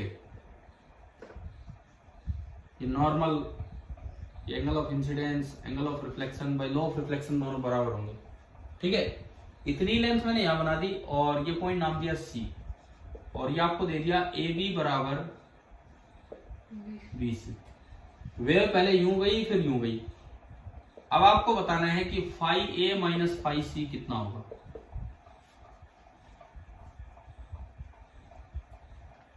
मीडियम चेंज नहीं हुआ है, बताइए, जवाब दीजिए। मीडियम चेंज नहीं हुआ है। 2 पाई। मैं एक बार ऑप्शन लिख देता हूं। पहला ऑप्शन 2 पाई, 3 पाई, 4 पाई, 5 पाई। 4 पाई। 4 पाई कैसे, आप बताओ?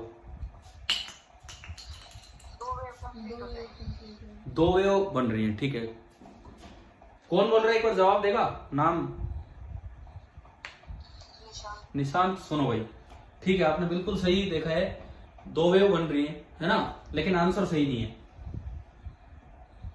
आंसर सही नहीं है बिकॉज अभी उस चीज का नहीं पता है आपको, मैं बताने वाला हूं। यहाँ पे देखिए, ठीक है, ए बी लेंथ है 2 पाई फेज कर देगी, बी सी लेंथ है वो भी 2 पाई कर देगी। तो हमारे दिमाग में तो अक्सर क्या आता है?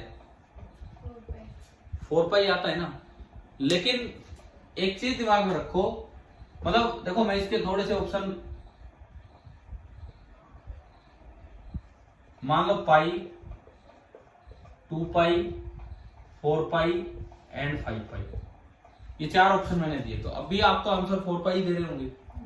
ठीक है, जब भी कभी कोई लाइट वेव मिरर से रिफ्लेक्ट होती है, जब भी कभी कोई लाइट वेव मिरर से रिफ्लेक्ट होती है तो एक एक्स्ट्रा फेज पाई का ऐड करना पड़ता है। ये स्टोक्स लॉ है जो कभी हम हायर फिजिक्स में पढ़ेंगे, अभी नहीं, लेकिन क्वेश्चन आ जाए तो उसमें यूज हो सकता है। जब भी कोई लाइट वेव मिरर से रिफ्लेक्ट होके चलेगी तो जितना फेज हो रहा है वो काउंट करो, प्लस एक एक्स्ट्रा पाई। एक्स्ट्रा पाई का फेज कहां पे आ जाता है? रिफ्लेक्शन के दौरान। कोई लेंथ नहीं चली, बिना लेंथ चले ड्यू टू रिफ्लेक्शन एक एक्स्ट्रा फेज चेंज आ जाता है पाई का। तो देखो 2 पाई तो ये हो गया, pi due to reflection 3 pi and 2 pi और हो जाएगा। तो कितना, क्या आंसर बनेगा? 5 पाई। 5 पाई। अब बताओ, ये पॉइंट याद हो जाएगा? ठीक है। Yes. फेज क्या चीज है? फेज पूरा स्टेटस बताता है लाइट का, वैसे ही जैसे हम एसएचएम में पढ़ रहे थे उसी तरह से। आगे कभी इसका यूज लेंगे, लेकिन अभी तो मैं बस आपको फेज डिफरेंस लिखना सिखा रहा हूँ दो पॉइंट्स के बीच का। पता है फेज डिफरेंस लिखना आ गया रिफ्लेक्शन में या रिफ्लेक्शन में हो गया है, तो कैसे क्या लिखे हमने। अच्छा अगला देखो, मान लो ये एयर है और ये वाटर है।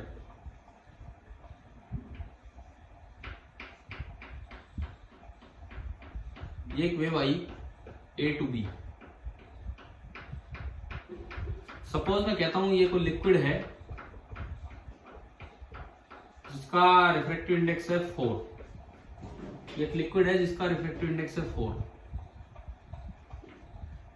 ये नॉर्मल है, टुवार्ड्स द नॉर्मल ये लाइट बेंड हुई। ये पॉइंट है बी, नीचे एक पॉइंट दिया है सी और बी सी बराबर ए सी, और एक लाइट इधर रिफ्लेक्ट होके गई, ये D and B D is also equal to A D. अब आप कितना समझें फेज को वो समझ आ जाएगा हमें। एक तो आप मुझे लिख के दिखाओ phi A minus phi D, और एक मुझे लिख के दिखाओ phi A minus phi C. Phi A minus phi D to phi phi और phi phi A minus phi D तो वही क्वेश्चन हो गया जो अभी था। 2 पाई और 1 पाई, तो कितना आ गया 5 पाई।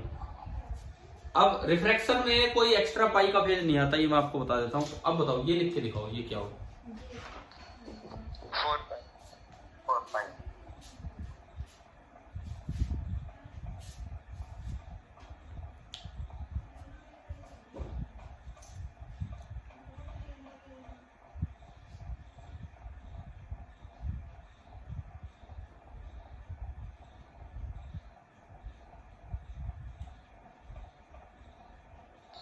and pi देखो सुनो,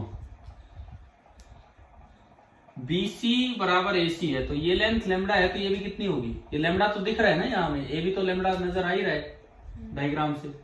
तो BC लेंथ भी लेमडा होगी, तो BC लेंथ में कितनी वेव बन जाएंगी? एक नहीं 4। यहाँ रिफ्रैक्टिव इंडेक्स कितना है 4, तो यहाँ जो वेव लेंथ है वो कितनी हो जाएगी? Lambda by 4। तो लेमडा लेंथ में कितनी वेव कंप्लीट हो जाएंगी? 1 2 3 एंड 4। तो यहां से यहां तक कितनी वेव होगी? एक तो ये पूरी वेव है, एक ये होगी 2 3 4 और 5। तो कितना फेज डिफरेंस हो गया? एक वेव से 2 पाई का आता है, तो 5 वेव से कितना आ गया? 10 पाई। बताओ भाई समझ आया कि नहीं आया, कैसे लिखना है? yes sir फेज डिफरेंस लिखना आ गया ना, मैं अच्छे से क्लियर हुआ? ठीक है। अच्छा देखिए अब इसके बाद सुनो, फिर आपका रिफ्रैक्शन में एक आता है रिफ्रैक्शन एट प्लेन सरफेस और एक आता है रिफ्रैक्शन एट कर्व सरफेस। मैं पहले मैं चलता हूं रिफ्रैक्शन एट प्लेन सरफेस पे। रिफ्रैक्शन एट प्लेन सरफेस, सबसे पहले हम इस चीज पे आते हैं, रिफ्रैक्शन एट प्लेन सरफेस पे। प्लेन सरफेस पे जब रिफ्रैक्शन होता है तो एक बार रिफ्रैक्शन होता है, मैं एक चीज का यूज करूंगा जो मैं पीछे भूल गया, डेविएशन। रिफ्लेक्शन में और रिफ्रैक्शन में दोनों में मैंने डेविएशन नहीं लिया। डेविएशन के फॉर्मूले बताएंगे आप, रिफ्लेक्शन में क्या होता है और रिफ्रैक्शन में क्या होता है। अगर आप रिफ्लेक्शन की बात करें, ये आई तो ये रे यूं बेंड होगी, तो डेविएशन का मतलब है कि ये यूं जा रही थी और कितना मुड़ी, ये डेविएशन है। याद है आपको ये फॉर्मूला? पाई मतलब 180 डिग्री, 180 डिग्री। पाई तो रेडियन में होता है, 180 डिग्री। ये आई तो ये भी कितना होगा? आई होगा, तो पूरा सम 180, तो ये डेल्टा बच गया 180 माइनस 2i। अब यूज करेंगे उसका। और अगर रिफ्रैक्शन होता है, रिफ्रैक्शन, तो ये रे इधर बेंड होगी, तो ये एंगल आई और ये एंगल आर। इसमें क्या होता है कि जो डेविएशन होगा वो बड़े में से छोटा घटाना होता है। याद आ रहा है कुछ ऐसा? भाई ये जो डेविएशन देखो, ये पूरा आई तो ये भी पूरा आई, तो उसमें से आर घटा दो, हो गया। तो डेविएशन होगा mod of I minus R. I बड़ा है तो आई में से आर घटा दो, और आर बड़ा है तो आर में से आई घटा दो, है ना। ये डेविएशन हमने सीखे हमने दोनों। अब देखो रिफ्रैक्शन एट प्लेन सरफेस पे मैं चलता हूं। Simply refraction at plane surface पे, ये एक प्लेन सरफेस है, इंटरफेस है, कोई मिरर नहीं है। इंटरफेस मतलब common face between two medium. Suppose ये नीचे डेंसर मीडियम है और ऊपर जो है, ऊपर ये आपका रेयरर मीडियम है। नीचे डेंसर है, ऊपर रेयरर है। इससे डी डेप्थ नीचे कोई ऑब्जेक्ट है। कई सवाल बनते हैं इन छोटी सी चीजों पे ही। सबसे पहली बात, आप नॉर्मली इंसिडेंट रे लो, वो एज इट इज चली जाएगी बिना किसी डिवीजन के, और ये रिफ्लेक्शन है ना। अभी आपको एक चीज समझ आ गई होगी, TIR आने वाला है, टोटल इंटरनल रिफ्लेक्शन। पढ़ा है ना TIR? देखो तो सुनो, पहली रे आई, ये सीधी आगे निकल गई, सीखे ध्यान से। दूसरी रे आएगी यूं, ये नॉर्मल। हाँ जी बताओ, ये after refraction towards the normal bend होगी, away from the normal? Away. Denser to rarer जा रही है तो ये किधर बेंड होगी? Away from the normal. और ये पीछे जहां भी मिलेगी वो इमेज है, ठीक है। पीछे जहां भी मिली वो इमेज है। मान लो इमेज की डेप्थ है डी डैश, तो कभी हमने डी डैश और डी में फॉर्मूले पढ़े, रियल डेप्थ और अपेरेंट डेप्थ। डी डैश बराबर डी बाई एन रिलेटिव। हाँ, D dash is equal to D upon N relative. ये तब है जब ये एंगल स्मॉल हो। अगर ये जो रे आपने ली है, अगर आप उसका एंगल स्मॉल रखते हैं तो D dash is equal to D total depth, क्या है, real depth, upon N relative. और ये एन रिलेटिव क्या होता था? मैंने ऐसे करवाया था, एन आई अपॉन एन आर। एन आई का तो मतलब है इंसिडेंस किधर है, इंसिडेंस इधर से है, इंसिडेंस इधर से है, तो ये तो एन आई होगा, चाहे डेंसर हो चाहे रेयरर हो। और एन आर का मतलब रिफ्रैक्शन के बाद रे किधर गई, तो वो क्या कहलाएगा आपका? N R. जो भी रिफ्रैक्टिव इंडेक्स दे रखे होंगे, वाटर 4/3, एयर 1, तो कुछ भी दिया हो, डेंसर रेयरर से मतलब नहीं है। इंसिडेंट रे किधर से आ रही है, वो एन आई, और डेंसर वो दूसरा एन आर। उससे निकाल दो एन रिलेटिव, एन आई अपॉन एन आर, वो इसमें पुट कर दो और उससे नई डेप्थ आ जाएगी डी डैश, ठीक है। चलो ये तो बात हुई केवल दो की। अच्छा, इस वक्त अगर मैं डेविएशन देखूं, इस वक्त अगर मैं डेविएशन की बात करूं, तो ये देखो, ये है डेविएशन, ये डेविएशन है। डेविएशन कितना होगा भाई? ये आर मान लो, ये आर मान लो नॉर्मल के साथ। आर बड़ा है कि आई बड़ा है?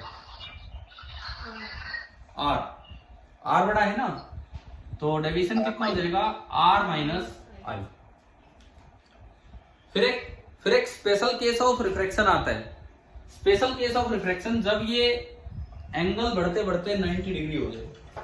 मैं उस स्पेशल केस ऑफ रिफ्रैक्शन पे चलता हूं। रिफ्रैक्शन है वो, अभी रिफ्लेक्शन नहीं है तो रिफ्रैक्शन ही, लेकिन ये वो वाला केस है जब रे बस इसके पैरेलल निकली। ग्रेजिंग इंसिडेंस नहीं है, ग्रेजिंग रिफ्रैक्शन है। ग्रेजिंग रिफ्रैक्शन, ये वाला केस। रेड कलर थोड़ा हल्का दिखता है, नजर आ रहा है क्या आपको? क्या दिखा है मैंने? यस। ठीक है।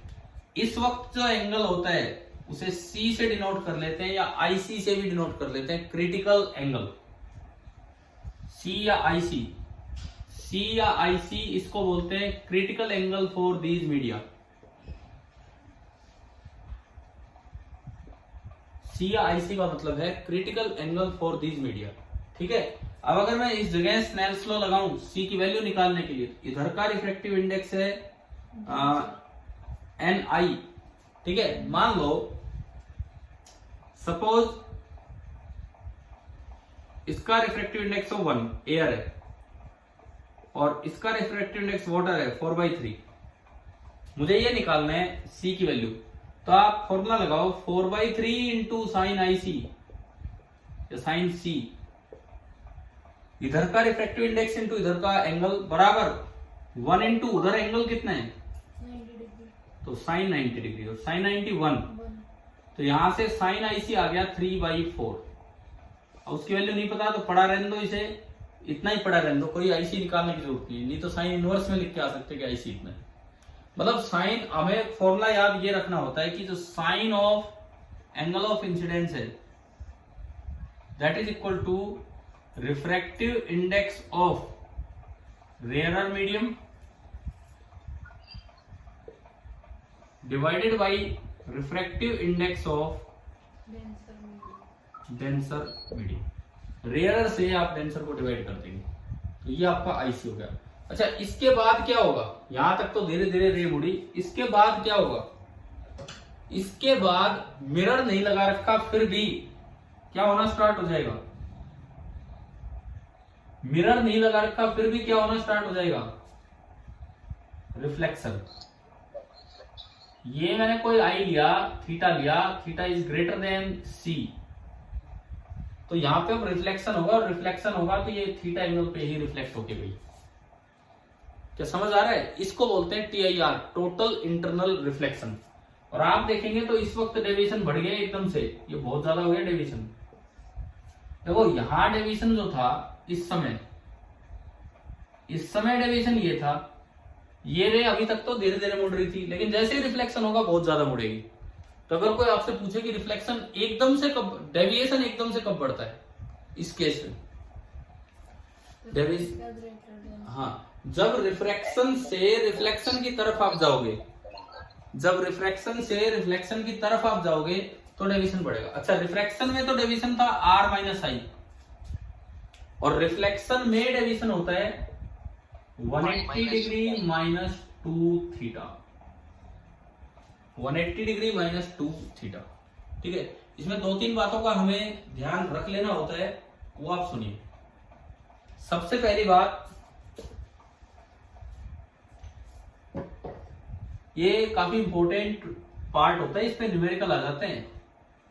कैसे आते हैं अभी बताता हूं। I आप बढ़ाते जा रहे हो, उससे डेविएशन कैसे चेंज होगा। शुरू में देखो, बिल्कुल शुरू में ये रह ली I0, तो डेविएशन कितना, 0, I0 तो डेविएशन 0। अच्छा, अब इधर आओ, इस पे जब I की वैल्यू C है तब डेविएशन कितना है बताओ। मैक्सिमम मिनिमम मत बोलो, अभी मैं क्या पूछ रहा हूं, जिस वक्त IC है उस वक्त डेविएशन कितना है, 90।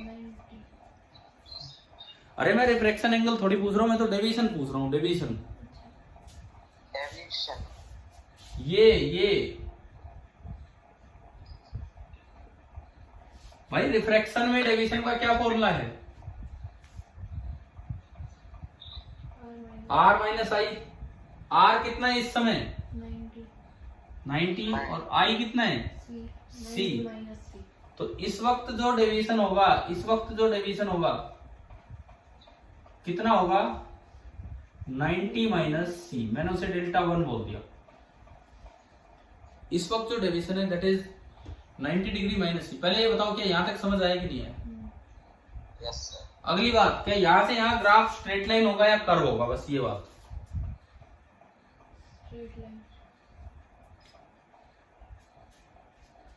डेविएशन, क्या डेविएशन I के डायरेक्टली प्रोपोर्शनल है? नहीं है। इधर देखो, डेविएशन का फॉर्मूला है R-I। अगर R कांस्टेंट होता तो ग्राफ स्ट्रेट लाइन हो जाता। क्या R कांस्टेंट है, R खुद I पे डिपेंड कर रहा है किसी तरह? I पे तो ये एक साइन इनवर्स, साइन वाइन लग के स्नेल्स लॉ से तो ये अजीब सा कर्व बनेगा, मुझे नहीं पता कैसा कर्व बनेगा, ये कर्व बनेगा यहाँ पे, यानी कि यहां से यहां तक जो ग्राफ आएगा उसकी शेप कैसी होगी, कर्व होगी। कारण आया क्या समझ में, क्यों है? देखो, अगर ये कांस्टेंट होता, ये खाली I पे डिपेंड करता, तो लीनियरली डिपेंड करता तो ठीक है, लेकिन R खुद I पे डिपेंड कर रहा है, तो पता नहीं किस तरह से कर रहा है। साइन वाइन आ जाएंगे तो कर्व होगा। पहले बताओ, ग्राफ का पहला पार्ट आ गया समझ? Yes. ठीक है, न्यूमेरिकल चलो यहाँ तक नहीं आते, बिकॉज यार कर्व कैसे एक 10th का बच्चा बता देगा, जब आप फंक्शंस पढ़ेंगे मैथ्स में आगे चल के तब हो सकता है आप कर्व की शेप बता पाए, अभी नहीं। एक जो न्यूमेरिकल आता है कॉमनली जो पूछा जा सकता है, या हो सकता है कभी हमने भी पूछा होगा आपसे, एकदम से डेविएशन बढ़ता है, एकदम से। जैसे ही आप यहां से जरा सा आगे जाओगे, रिफ्लेक्शन होगा कि रिफ्रैक्शन? रिफ्लेक्शन। तो रे को उतना ही बेंड होना पड़ेगा। मान लो ये जो थीटा है ना, सपोज ये थीटा लगभग सी है, थोड़ा सा बड़ा है, थोड़ा सा बड़ा, तो ये भी लगभग सी होगा, लेकिन थोड़ा सा बड़ा कर दिया। परंतु देखो पहले जब थीटा एग्जैक्टली सी था तो रे इतनी मुड़ी थी, थोड़ा सा बड़ा करते ही रे तो डाउन गई, तो डेविएशन बढ़ गया। और डेविएशन कितना हो गया? अगर ये लगभग सी है तो 180 डिग्री माइनस 2c हो गया कि नहीं? 180 डिग्री माइनस 2c इससे बड़ा है कि इससे छोटा है? डबल है। बड़ा भी क्या, डबल है। क्या मैं इसको ये लिख सकता हूँ 2 टाइम्स 90 डिग्री माइनस c, यानी कि 2 टाइम्स डेल्टा 1, यानी कि इसके जस्ट आगे बढ़ते ही एकदम से ब्रेक आएगा। देखो मुझे नहीं पता यार ये कैसी कर्व आएगी, ना मुझे कोई याद है, सही मैं आपको बताऊं तो ना मुझे याद है, कोई होती होगी कर्व की शेप, यहाँ भी कर्व आएगी, है ना, बुक से देखने से मिल भी जाता होगा कैसी कर्व है, छोड़ो उसको, उस पे सवाल आते भी नहीं आपके, क्वेश्चन इस पे आता है, इस पॉइंट पे अगर आता है तो। यहां से यहां जाने में एकदम से डेविएशन कितना होगा? डबल होगा। इट मींस ये डिसकंटिन्यूअस ग्राफ होगा और ये 2 डेल्टा 1 से स्टार्ट करेगा, बिल्कुल यहीं से, क्योंकि जरा सा ही तो आगे ये बीच में गैप है ना, ये कर्व है, मुझे नहीं पता कैसी ये कर्व है, कोई भी बीच में गैप है। अब इसके बाद क्या स्टार्ट हो गया आगे? रिफ्लेक्शन की रिफ्लेक्शन, रिफ्लेक्शन। रिफ्लेक्शन में आगे आगे जाओगे तो डेविएशन का फॉर्मूला होगा 180 डिग्री माइनस 2i, है ना। अब बताओ ये ग्राफ स्ट्रेट लाइन है कि कर्व है? स्ट्रेट लाइन, बिकॉज i की पावर 1 है।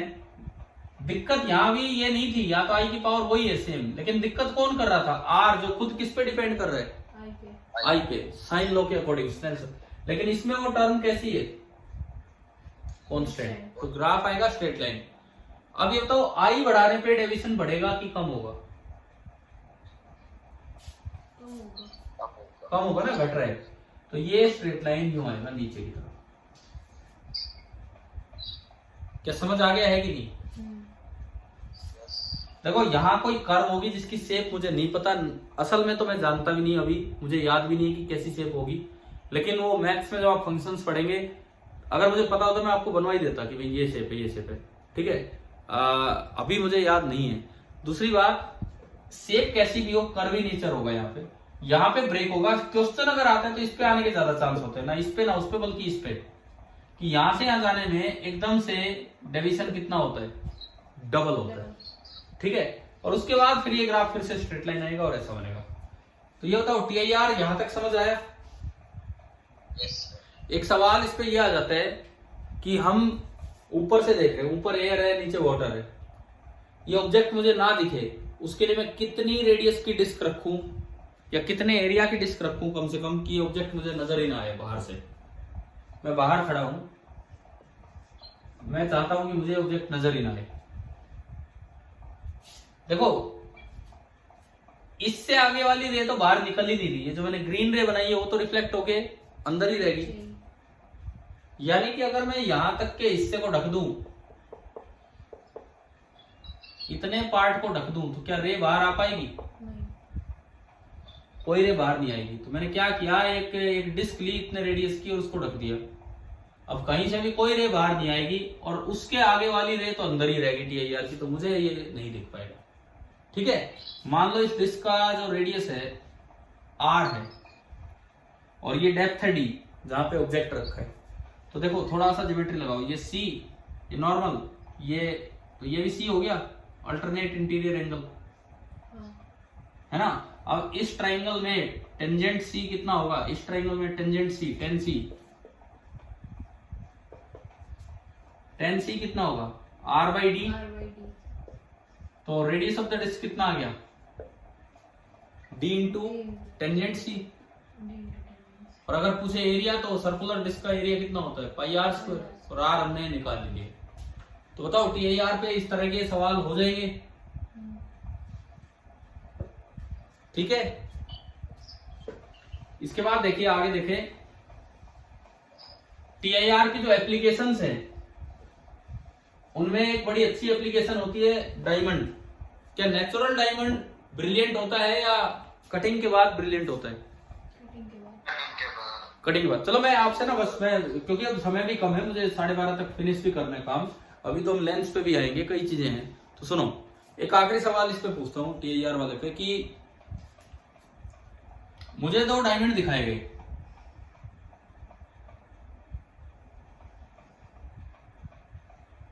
अलग अलग कटिंग के 2 डायमंड मुझे दिखाए गए हैं।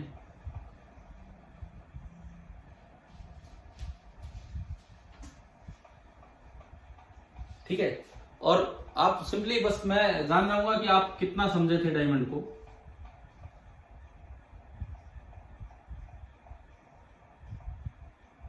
एक डायमंड ये दिखा रखा है, रेज बनाइए।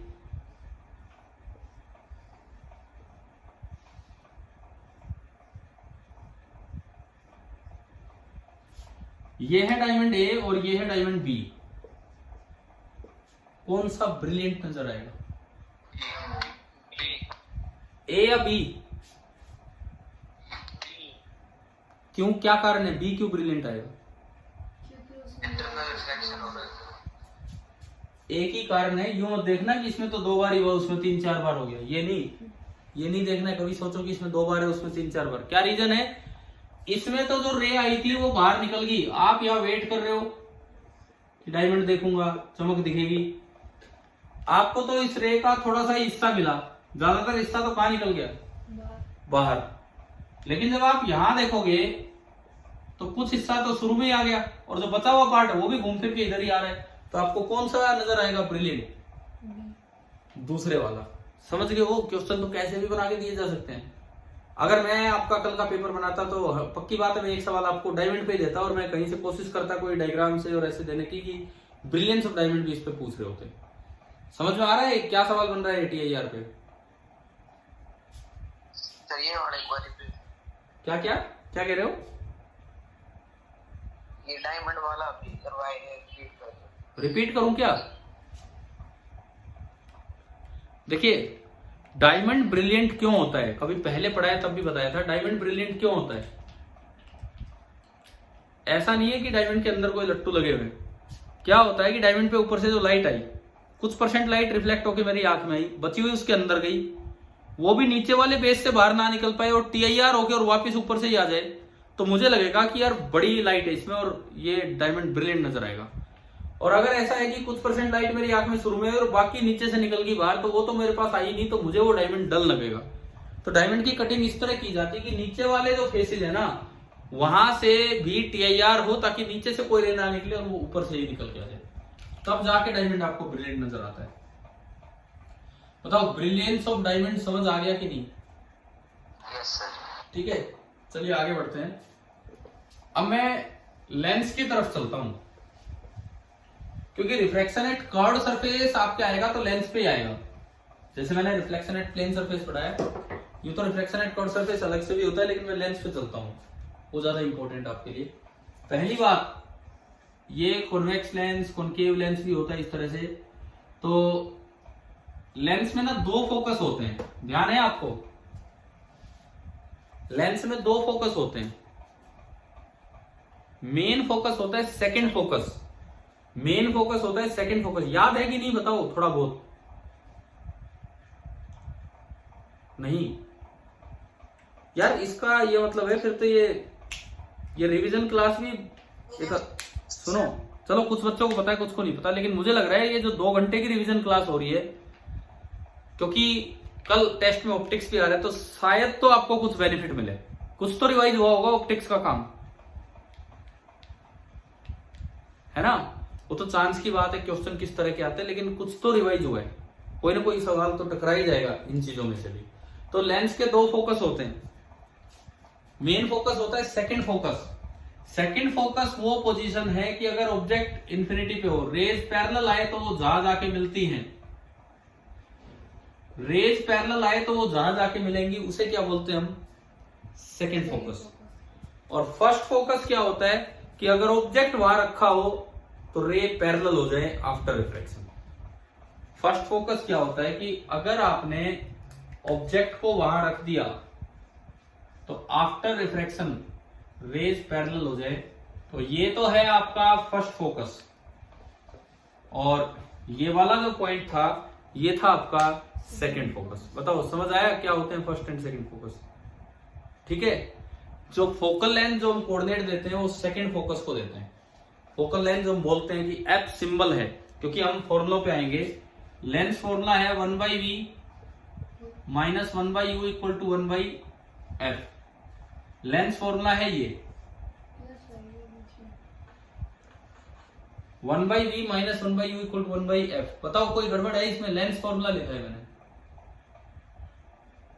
मिरर होता तो यहां प्लस लिखते, लेंस होता तो यहां माइनस। मैग्निफिकेशन, ट्रांसवर्स मैग्निफिकेशन का फॉर्मूला यहां माइनस है तो उसमें फॉर्मूले में प्लस आता है। लेकिन एक फॉर्मूला अलग हो जाता है यहाँ रिफ्रैक्टिव फोकल लेंथ निकालने का। मिरर में फोकल लेंथ निकालने का फॉर्मूला था F is equal to R/2, केवल R/2। लेकिन यहाँ फोकल लेंथ निकालने का फॉर्मूला होता है लेंस मेकर फॉर्मूला। याद है तो बोलो, lens maker formula 1/f। F is the position of second focus.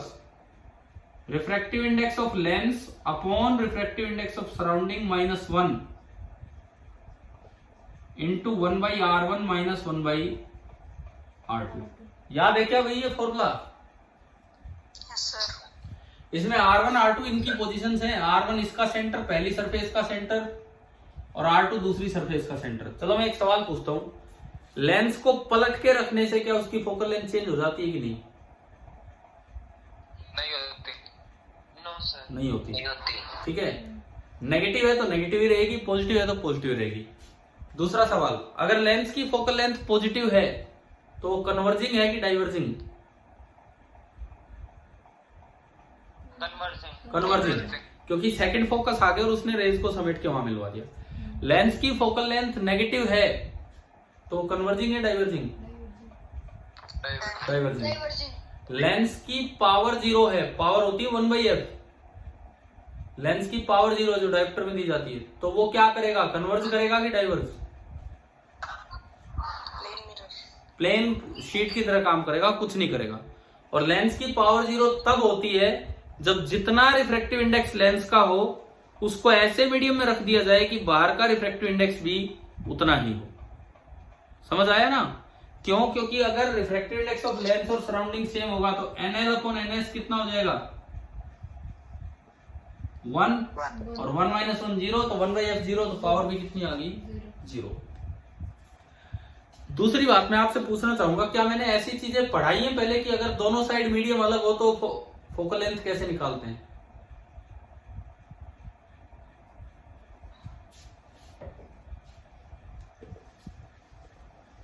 देखिए, ऐसा सवाल आ जाए, सुनो,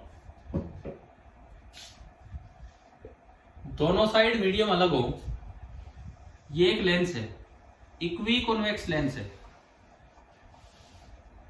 ये आपको बोला गया है कि ये एक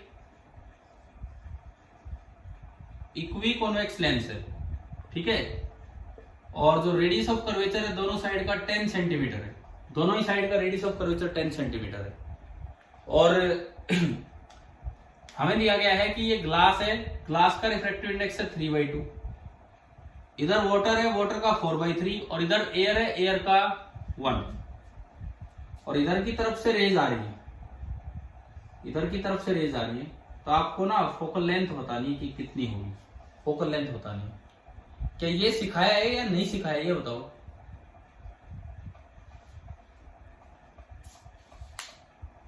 चलो अब बताता हूं, तो सुनो।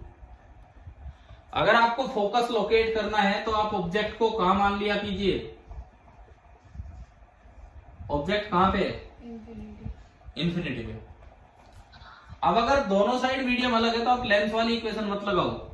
अब आप एक बार refraction at first curved surface लेंगे, फिर उसके बाद refraction at second curved surface. पीछे मैं फिर पूछता हूं, क्या नहीं हुआ क्या कभी ये वाला काम?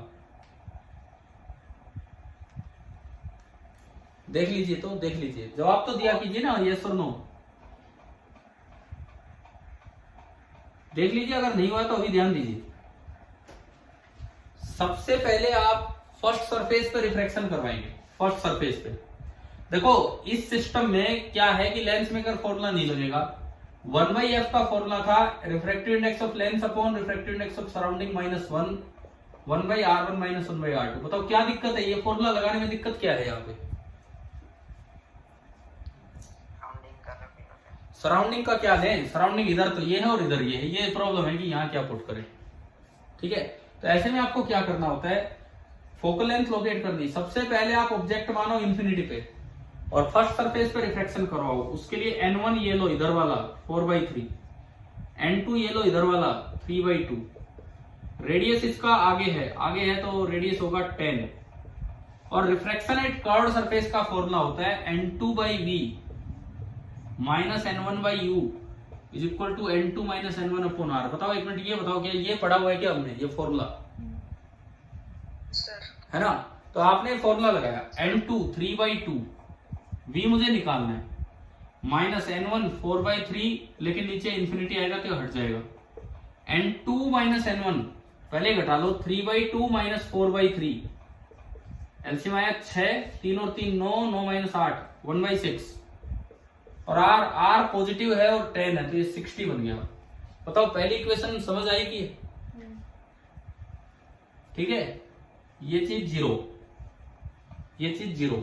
ठीक है, तो यहां से 3/2v आ गया 1/60,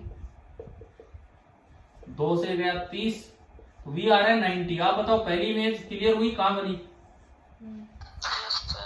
अब ये जो इमेज बनी है अगले के लिए ऑब्जेक्ट का काम कर जाएगी। v90 आ गए तो अगले के लिए u+90 हो जाएगा। v90 आपका आ गया, अब मैं इसको हटा रहा हूं। अब आप क्या करेंगे, रिफ्लेक्शन लेंगे। मैं फोकल लेंथ लोकेट करने की तरीका बता रहा हूं, अगर दोनों साइड मीडियम अलग हो तो। पहले स्टेप में कोई दिक्कत है क्या किसी को, बताओ? अब हम लेंगे रिफ्लेक्शन एट सेकेंड सरफेस, तो उसका जो रेडियस है वो इधर है, उसका सेंटर इधर है, तो उसका रेडियस नेगेटिव हो जाएगा -10। n1 होगा इधर वाला मीडियम, इधर है 3/2। n2 होगा इधर वाला मीडियम, इधर कितना है 1, दिख रहा है ना? ये आपका प्रिंसिपल एक्सिस।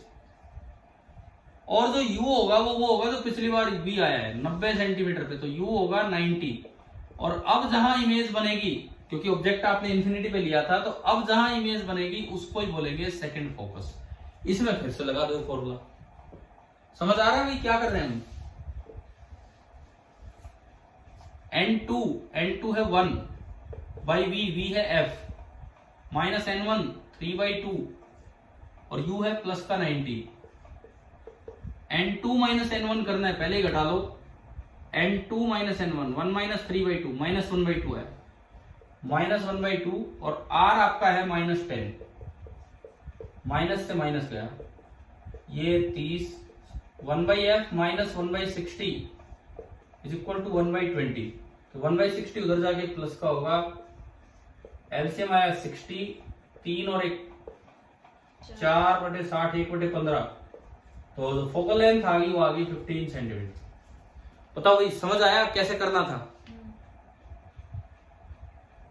ठीक है, अगर दोनों साइड मीडियम अलग आ जाए तो क्या फोकल लेंथ निकालना हमें क्लियर हो गया है कि नहीं? Yes sir. ठीक है, कोई डाउट हो तो पूछो अभी। अच्छा, इसके बाद सुनो, एक मैंने बीच में आप लोगों को एक बार एक मेथड करवाया था, displacement method to find the focal length of a convex mirror. बताओ करवाया था, ध्यान है? मिरर को चला के दो पोजीशन L1 L2 लोकेट करके, बोलो। यस। इंपॉर्टेंट मेथड है, काफी अच्छा मेथड है, पूरे चांसेस हैं इस पे कोई ना कोई सवाल एनटीएससी एग्जाम में आए, कल आए ना आए, एनटीएससी एग्जाम में आए। Displacement method to find the focal length of, कौन सा लेंस, कौन से लेंस की फोकल लेंथ निकालते हैं इससे? Convex lens. सुनो, बड़ा अच्छा मेथड है, क्या है सुनिए। मान लो एक कॉन्वेक्स लेंस है, सपोज एक कॉन्वेक्स लेंस है और इसकी जो फोकल लेंथ है वो है f।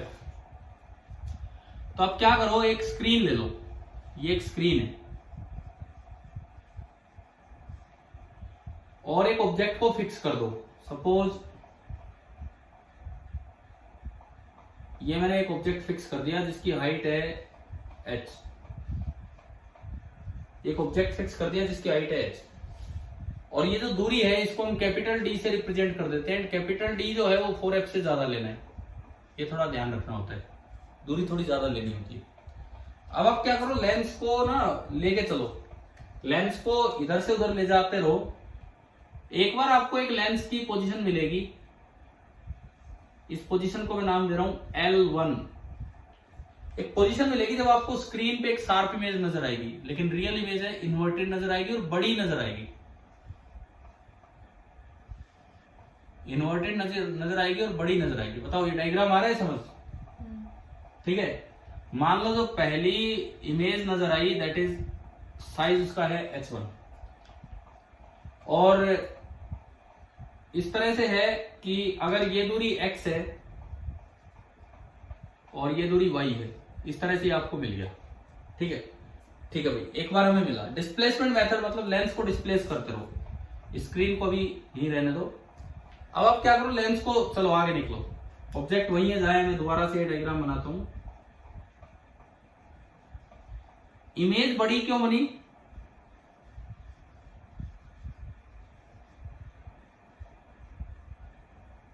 हाँ जी बताओ, इमेज बड़ी क्यों बनी?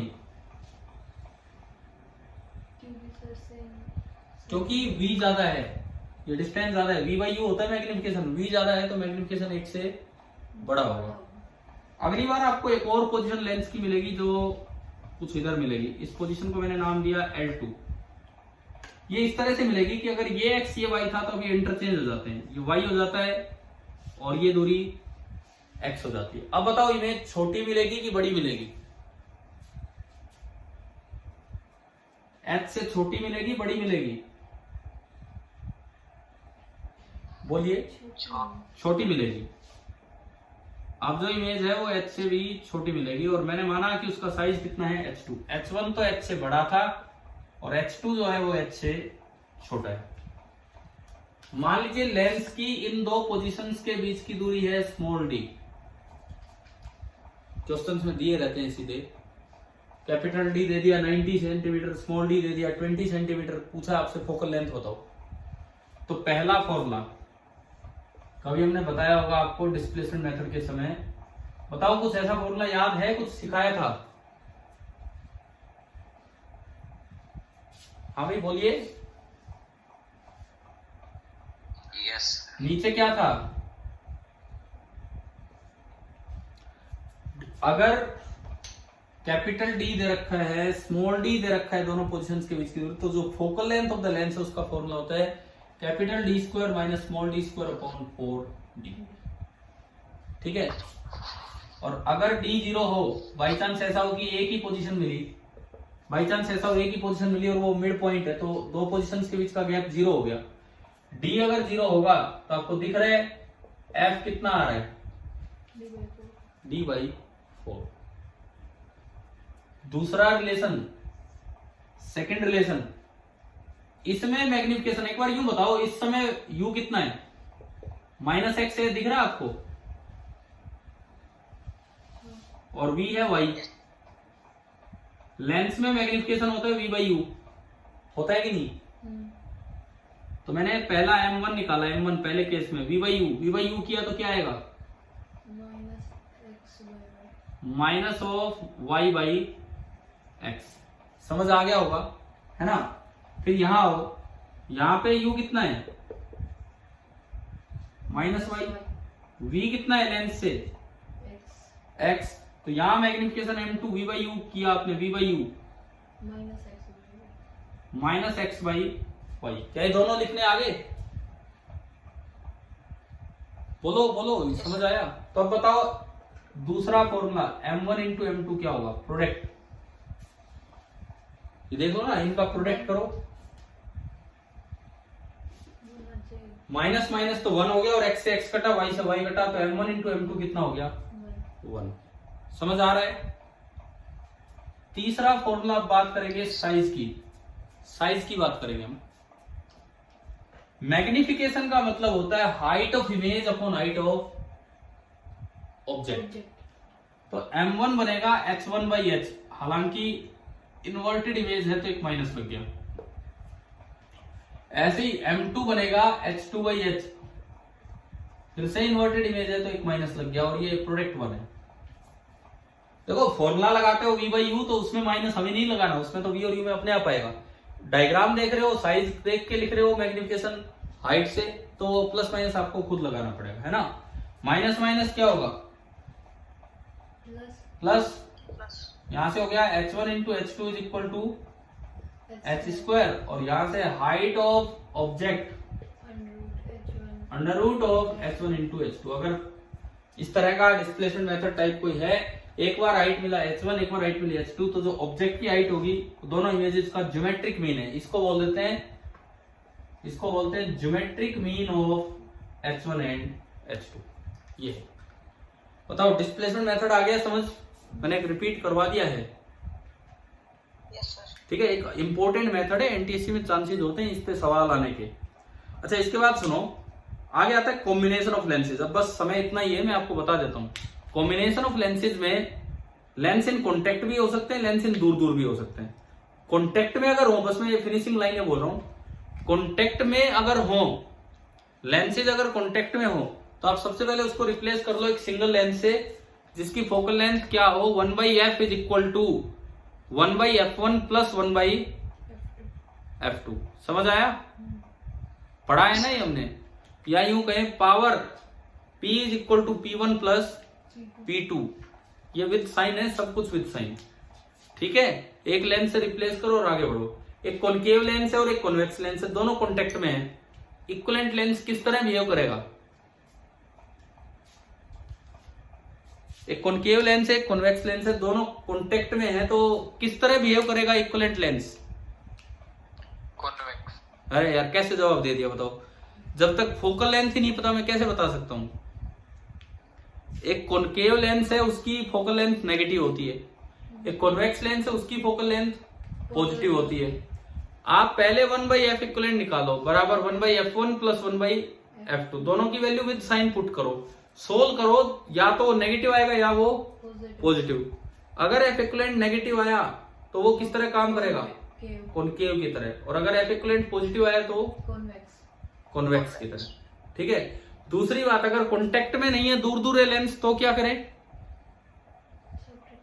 ना कुछ नहीं करना। अब सुनो, कभी भी कंबाइन करने की कोशिश मत करना। जब भी लेंस दूर दूर हो, पहले एक लेंस लो, उसके लिए मिरर फॉर्मूला लगाओ, u देखो 1/v minus 1/u equal to 1/f। v आ गया है ना। उसके बाद v आ गया, अब आप ज्योमेट्रिकली देखो कि दूसरे लेंस से वो कितनी दूर है। सपोज दो लेंस हैं, दोनों के बीच की दूरी हो 50 सेंटीमीटर, और पहले से इमेज बनी 30 पे, तो दूसरे के लिए u कितना होगा? -20। फिर दोबारा मैं बोलता हूं, सपोज दो लेंस है, दोनों के बीच की दूरी है 50 सेंटीमीटर, और पहले ने इमेज बना दी 60 पे, तो दूसरे के लिए v कितना, u कितना होगा? दो लेंस है, दोनों के बीच की दूरी है 50 सेंटीमीटर, पहले ने इमेज बना दी 60 पे, तो दूसरे के लिए u कितना होगा?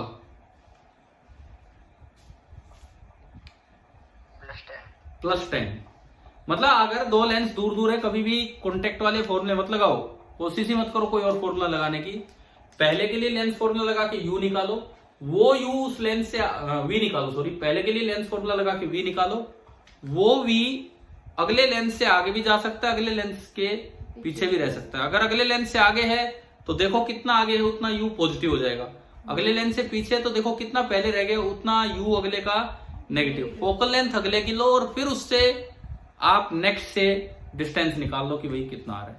अगर कॉन्टेक्ट में आए तो मैंने आपको बता ही दिया। अब आप ये बताओ, क्या रिफ्लेक्शन और रिफ्रैक्शन जितना पॉसिबल हो पाया मैंने रिवाइज करवाया इन 2 घंटों में।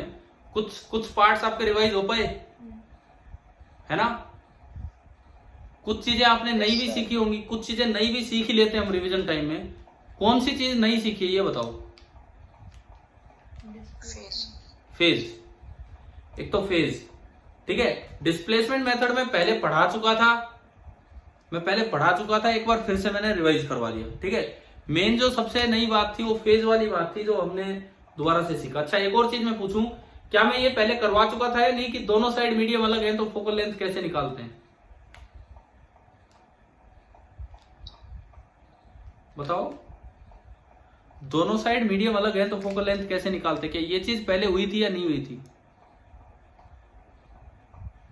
आपको याद नहीं था ना, आपको याद नहीं था कैसे निकालते हैं? अरे बोलो हाँ ना, कुछ तो बोलो। हाँ, तो कम से कम वो भी आपके लिए नया ही है, वो भी आपके लिए नया ही है। तो कुल मिला के अगर दो बातें भी आप नहीं सीख गए हो, किसी को डिस्प्लेसमेंट मेथड ध्यान नहीं था वो हमने सीख लिया, अगर ये 2-3 चीजें आपने सीख ली है तो फायदेमंद रही है ये क्लास। अच्छा, अब जो कल का आपका टेस्ट है, स्कूल टेस्ट, अच्छे से परफॉर्म करना। आज 2 घंटे रिवीजन हुआ है तो इसका मतलब पक्का 2-3 नंबर तो आपके बढ़ने ही चाहिए, ठीक है। वैसे तो आप खुद भी कर सकते थे रिवीजन, लेकिन मैंने करवा दिया है अब, तो 2-3 नंबर तो आपके बढ़ भी जाने चाहिए। अब आपका खुद मन बनेगा कि हाँ ये चीजें पढ़ने का, और अच्छा रिवीजन करके जाना कल के टेस्ट के लिए। फोर्सेस, मोशन, पिछले 2 दिन से हम वही रिवाइज करवा रहे थे आपको पिछले लेक्चर्स में, और आज ये ऑप्टिक्स का ये स्टार्टिंग पार्ट, ठीक है। आगे फिर कल मिलते हैं, थैंक यू, बाय।